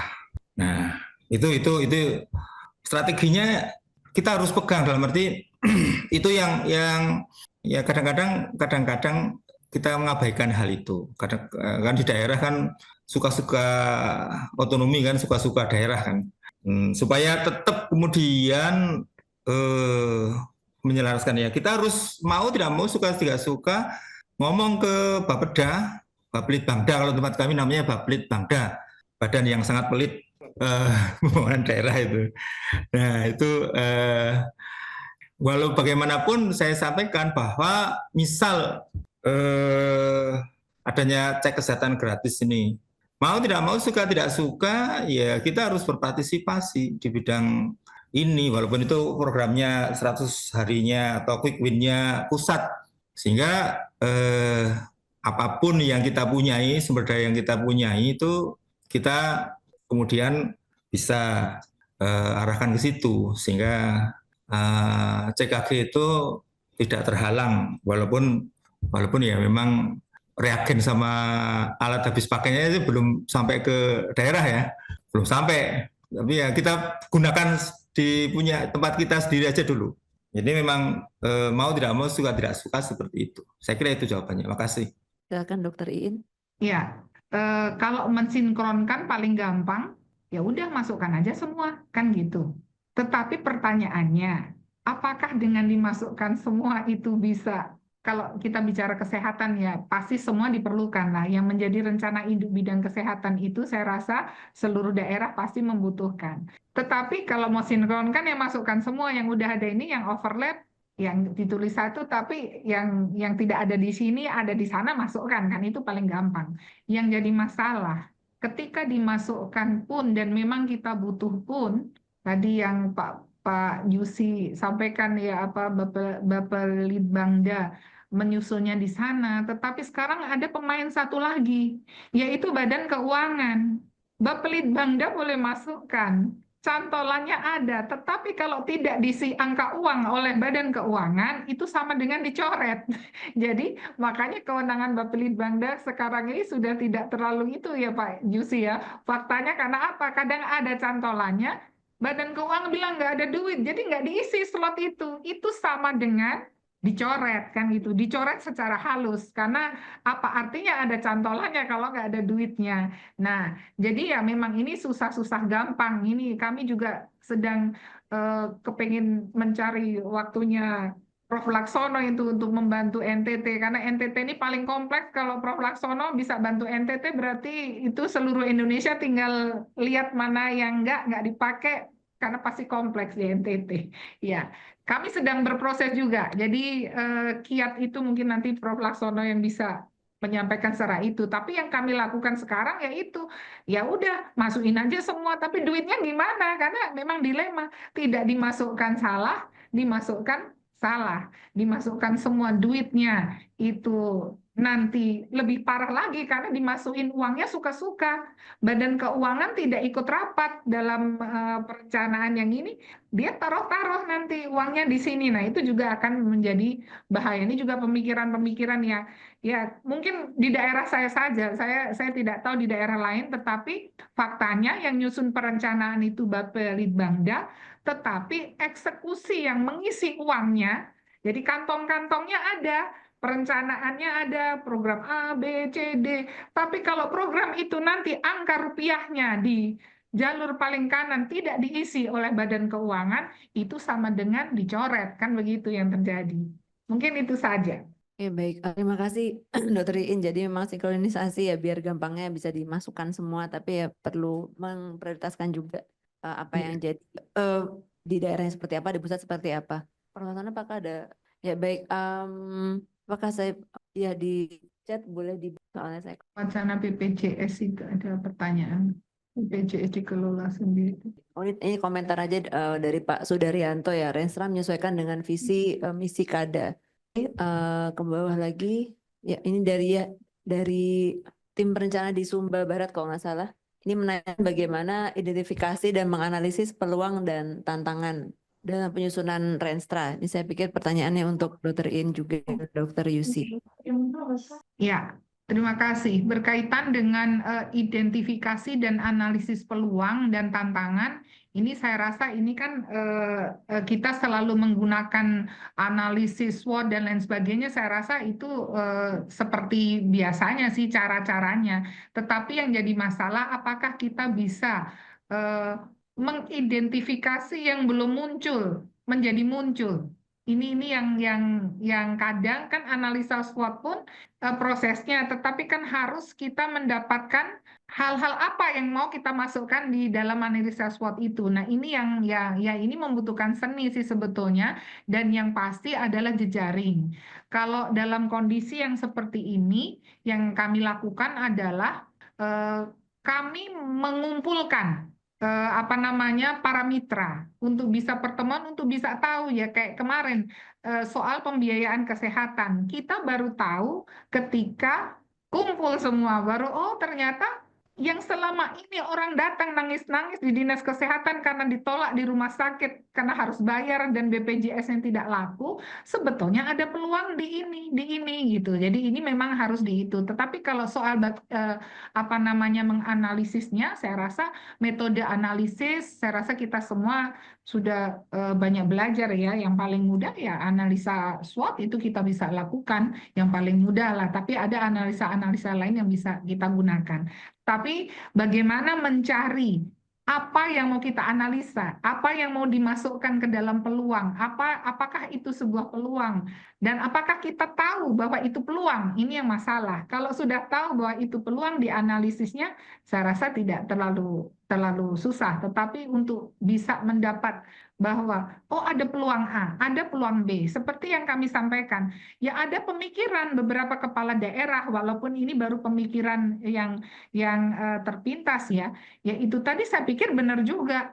Sekarang duit kita dikasih BPJS. Ada BPJS sendiri, pegawainya nggak pakai BPJS, mereka pakai InHealth. Ini kan nggak bagus juga ya, kayak dia saja nggak mengaku ini BPJS baik karena pegawai BPJS itu ternyata tidak pakai BPJS. Nah, pakai InHealth. Nah, uang kita kasih ke BPJS, padahal yang kerja ini pegawai Pemda, rumah sakitnya punya Pemda, obatnya kita beli pakai uang APBD Pemda, operasional rumah sakit pakai Pemda. Habis begitu, kita harus klaim lagi ke BPJS, kemudian BPJS bayar pakai uang yang kita kasih tadi, gitu loh. Ini kan nggak lucu, pemikiran mereka seperti itu. Ya ini juga masih dalam rangka mencari peluang untuk cari supaya sisa dari uang itu, kalau fee for service, karena NTT kan aksesnya susah, kita membayar sekian banyak, belum tentu yang mengakses kan banyak. Nah, maka sisa uang itu, kalau kita masih menganalisa nih, kalau sisa uang itu ada kan bisa untuk nyekolahin dokter, sehingga dia bisa memberikan pelayanan lebih baik, bisa untuk memperbaiki fasilitas dan lain sebagainya. Pemikirannya masih seperti itu, yaitu karena sekali lagi dengan adanya keterbatasan, pasti segala peluang sekecil apapun kita perhitungkan. Nah, itu salah satu bagian untuk mencari peluang-peluang yang kita bisa manfaatkan. Demikian. Ya, terima kasih Dr. Iin. Dr. Yusi, ada yang mau ditambahkan tentang bagaimana strategi sinkronisasi, identifikasi peluang dan tantangan dalam penyusunan Renstra? Ya, memang yang namanya peluang atau tantangan itu kan faktor eksternal ya, dan itu terjadi terus-menerus, semuanya tidak berhenti, sesuatu yang sangat dinamis, sehingga kemampuan membaca peluang dan tantangan itu itu selalu harus begitu ada. Saya menerapkan kalau di dinas kesehatan saya itu filosofinya seperti ini. Jadi dinas kesehatan itu adalah yang mengimplementasikan kalau ada regulasi baru dari kementerian atau dari pemerintah atau dari presiden itu tuh kita, baik dari segi undang-undang maupun dari Permenkes dan lain sebagainya. Itu maka setiap kali ada perubahan regulasi itu kita harus cermati betul, karena kita adalah nanti menjadi referensi. Kalau ada yang tanya, ada yang kemudian konsultasi, itu selalu dengan kita. Sehingga kemudian kita juga selain memahami betul itu regulasi yang baru itu, kemudian kita kemudian kalau ada seperti ini, terus bagaimana? Seperti adanya regulasi rujukan berjenjang yang baru itu untuk pelayanan kesehatan itu tidak menggunakan rujukan berjenjang lagi, tetapi rujukan yang terdekat, tersingkat, sesuai dengan indikasi dan kompetensi, indikasi medis dan kompetensi pelayanan rumah sakit.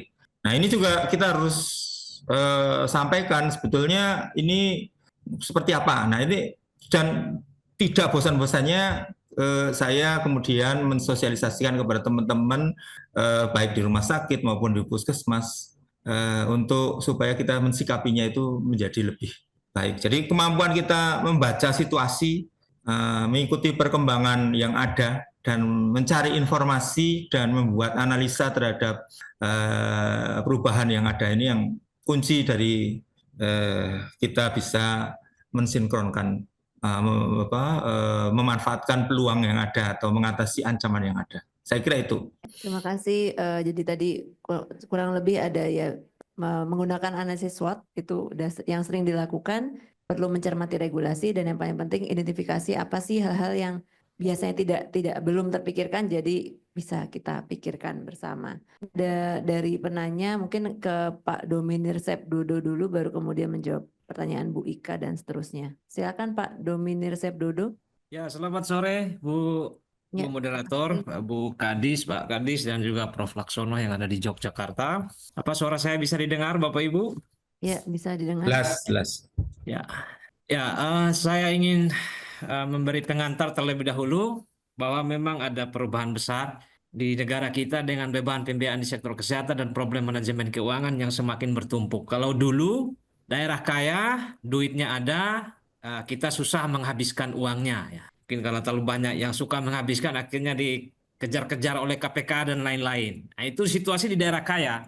Di daerah yang miskin, duitnya ada tapi sedikit. Ada yang bisa membelanjakan sampai habis, tapi ada juga fenomena yang di tempat yang sering mengeluh anggaran, tetapi juga masih ada sisa. Dan sekarang menjadi semakin berat karena duitnya sudah efisien semua. Jadi baik daerah kaya maupun daerah miskin, duitnya sudah pasti sedikit. Jadi pekerjaannya bertambah, jadi tidak tahu mau ambil dari mana. Kita harus cari uangnya dan juga harus membelanjakannya untuk bisa mencapai target kinerja yang lumayan berat dari pemimpin. Nah, ini situasi yang menurut saya dari sisi akademisi di universitas melihat ada beban yang bertumpuk.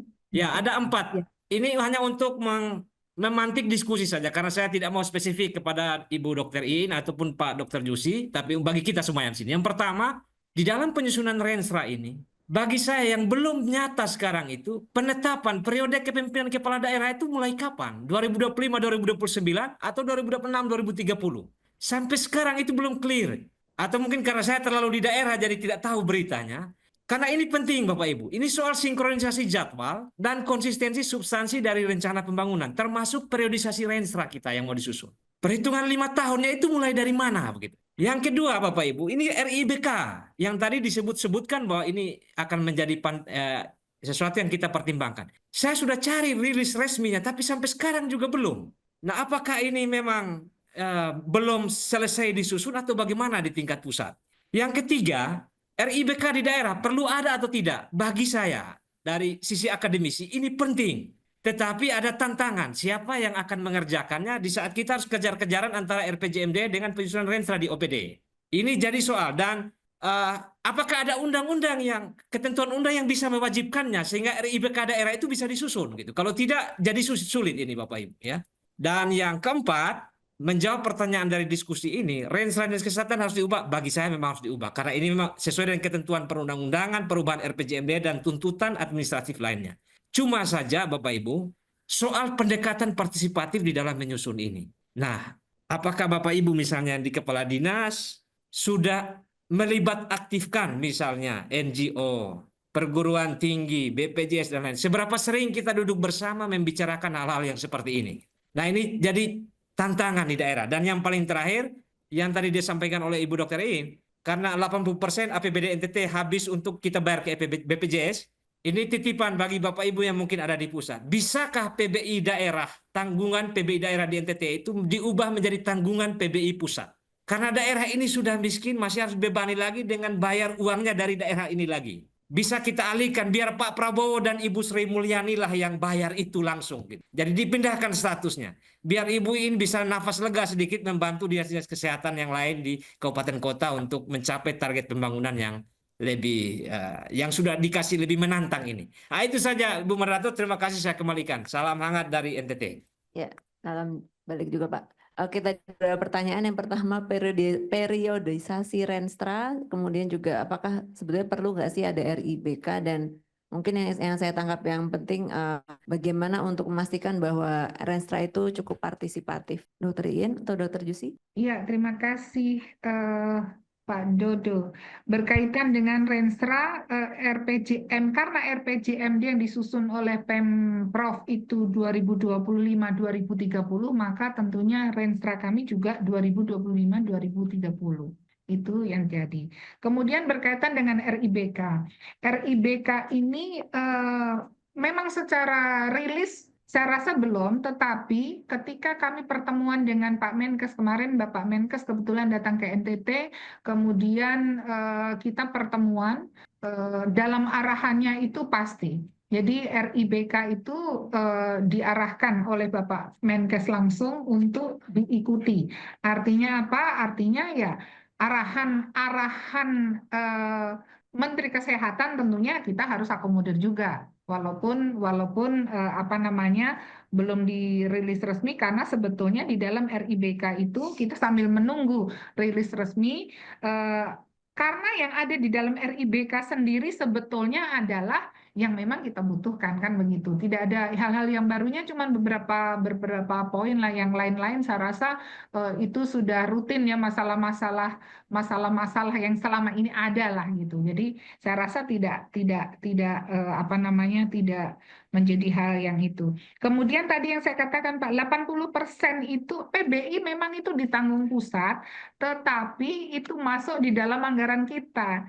Nah, ketika sudah masuk di dalam DPA, itu kan rasa-rasanya, ini bagi yang bagi uang, ini kan rasa-rasanya kan kesehatan udah dapat banyak nih gitu loh. Ya, setuju juga kalau memang itu langsung karena uang pusat, langsung pusat yang bayar langsung ke pusat gitu, dari Kementerian Kesehatan langsung ke BPJS, itu bagus juga. Karena kalau dikirim ke kami, kemudian kami yang harus membayar, itu yang jadi masalah adalah rasa-rasanya dinas kesehatan udah dapat banyak ini. Jumlahnya udah ini kan gitu, dengan rumah sakit Yohanes semua ini sudah tapi kok apa namanya kok masih minta tambah lagi, ya otomatis kan ada OPD lain yang lebih rendah, jadi akhirnya dia pasti akan mempengaruhi lah. Ketika kamu punya kan sudah banyak, padahal banyaknya ini adalah berkaitan dengan BPJS. Ini bukan cuma PBI, PBPU-nya juga kan harus dialokasikan lagi. Jadi 80% ini PBI dan PBPU. Artinya yang benar-benar kita transfer ke BPJS. Belum lagi soal rutin yang tenaga kontrak dan lain sebagainya, nanti persoalannya lain, SDM, mungkin pembahasan lain lagi nanti. Terima kasih. Dr. Yusi, ada yang mau ditambahkan? Ya, sedikit saja. Kalau periodisasinya itu berarti itu kan 6 bulan sesudah Agustus ya. Itu dari 2025 sampai 2029 RPJMD. Kalau Renstra kita nanti kan kita punya waktu lagi juga. Jadi 2026 sampai 2030. Saya kira itu. Terima kasih. Iya, baik. Terima kasih. Berarti itu yang periodisasinya. Kita ini sebenarnya tinggal 3 menit lagi, tapi ya untuk menjawab pertanyaan dari Bu Ika Marta, bagaimana cara sinkronisasi Renstra Dinkes dan rumah sakit? Nah, sebetulnya ini sudah banyak kita diskusikan kemarin, Prof. Nanti kami izin mengirimkan linknya. Prof, apakah mau menanggapi yang ini, yang dari? Ya. Untuk yang tadi yang Pak Dodo tadi ya. Oh ya. Ya, Pak Dodo, nanti ini yang jadi isu kunci, Pak ya. RIPK di daerah itu mungkin kita akan masuknya bukan di RIPK daerah, tapi justru di RPJMD-nya, Pak. Tadi yang saya sampaikan di komponen kesehatan di RPJMD itu ya seperti RIPK pusat, tapi untuk daerah. Bisa dipahami, Pak Dodo ya. Nah ini. Nah, kemudian hal yang terkait dengan apa-apa yang diharapkan oleh NTT tadi, ini mungkin ada baiknya Pak Dodo dari Nusa Cendana ya. Nusa Cendana itu untuk membuat policy brief, Pak, yang betul-betul berbasis pada bukti evidence di sana dan disampaikan ke pusat, termasuk mungkin Pak Prabowo atas nama mungkin Nusa Cendana bersama-sama dengan Dinkes mungkin. Ini yang perlu kita lakukan karena selama ini jarang sekali satu masukan atau policy brief dari daerah ke pusat ini Bu. Jadi kami sering dari UGM itu kadang-kadang juga aneh juga, kami kok mengatasnamakan NTT ya, lucu juga. Jadi harusnya Pak Dodo, Pak, ini mana Pak Dodo? Halo, Pak Dodo masih ada? Masih ada, Prof. Ya, justru itu Pak, justru apa-apa yang disampaikan Pak Dodo tadi itu tolong Nusa Cendana itu bantu Dinas Kesehatan untuk menyuarakan apa yang seharusnya atau diinginkan oleh NTT, Pak. Bisa dipahami, Pak? Siap, Prof. Ya.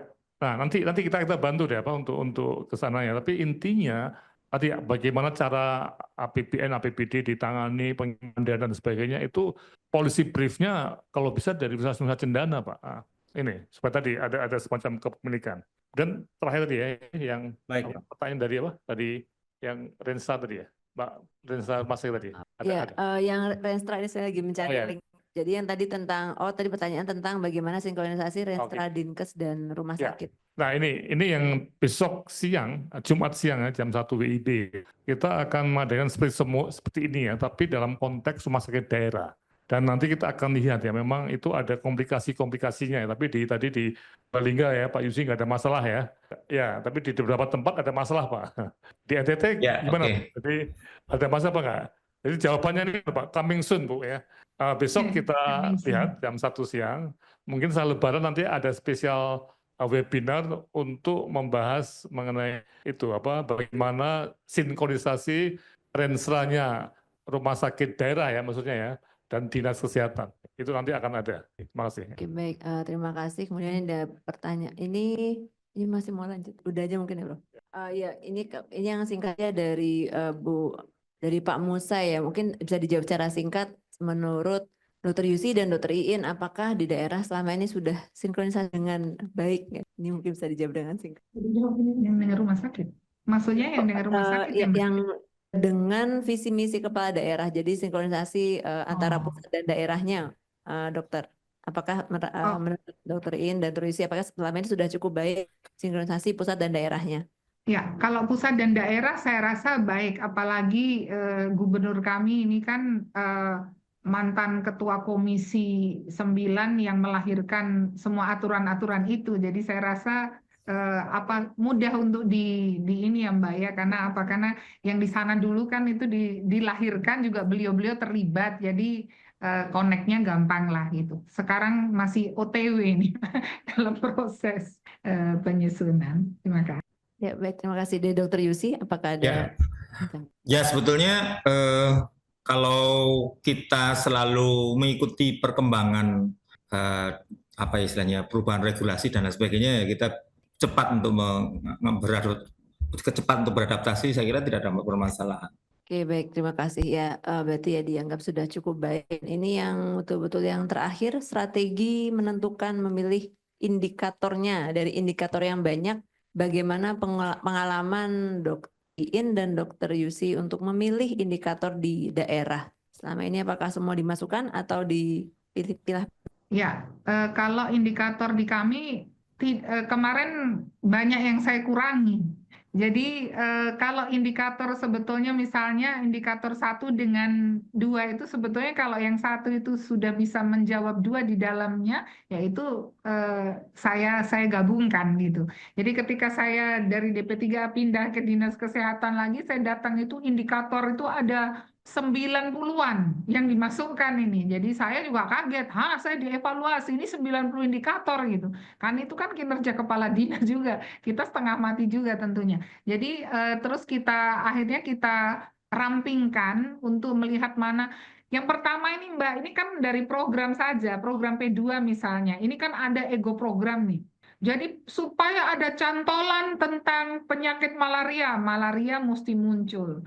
Tentang yang disebabkan oleh tikus muncul sendiri, kecacingan muncul sendiri. Kan ini pengelola-pengelolanya. Jadi memang sebetulnya ya itu penting, tetapi kan tidak bisa ya ada ego program, di dalam program ada pengelola ini, mereka juga mati-matian harus muncul. Nah, ketika saya masuk, indikator ada 90, gimana ini?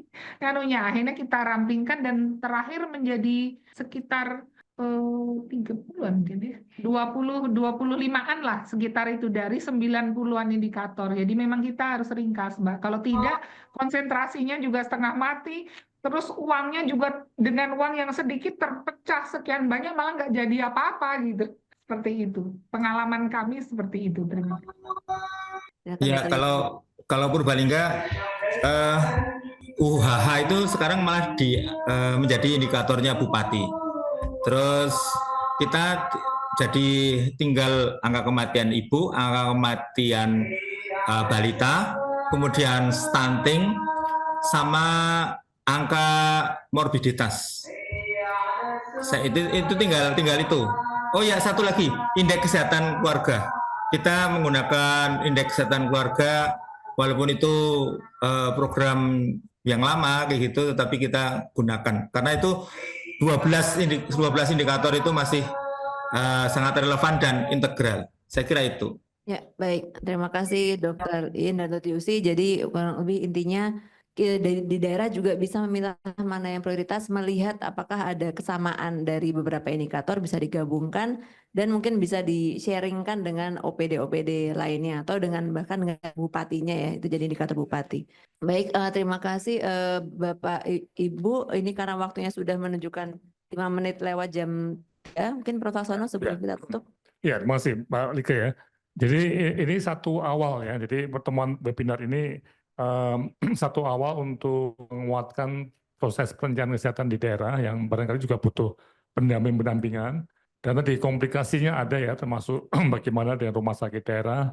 Besok kita lakukan seperti jam 1, kemudian minggu depan kita akan membahas mengenai RIPK pusat ya.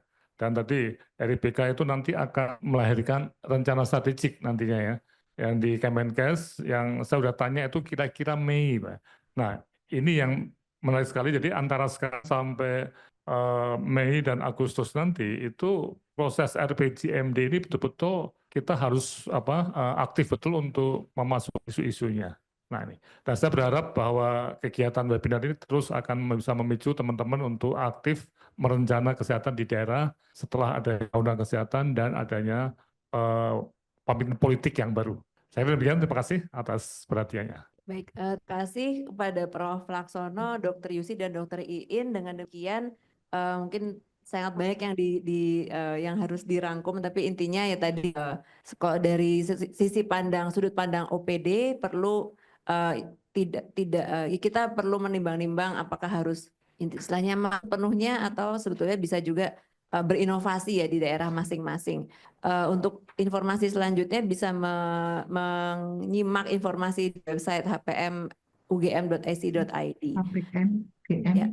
HPMUGM itu tadi juga sudah ada linknya, dan Bapak Ibu yang sudah registrasi Zoom, jadi kami bisa akses alamat emailnya, kami bisa mengirimkan ya link materi serta kesimpulan dari diskusi serta rencana tindak lanjut tadi Prof. Laksono. Akan ada banyak seri webinar terkait dengan Renstra, baik bagaimana menyusun Renstra di Dinkes, Renstra sinkronisasi antara daerah dan juga sinkronisasi antara Dinkes dan rumah sakit daerah. Terima kasih banyak sekali lagi untuk Bapak Ibu yang sudah hadir. Ini udah mepet-mepet waktu buka mulai kritis. Kami tutup. Wassalamualaikum warahmatullahi wabarakatuh.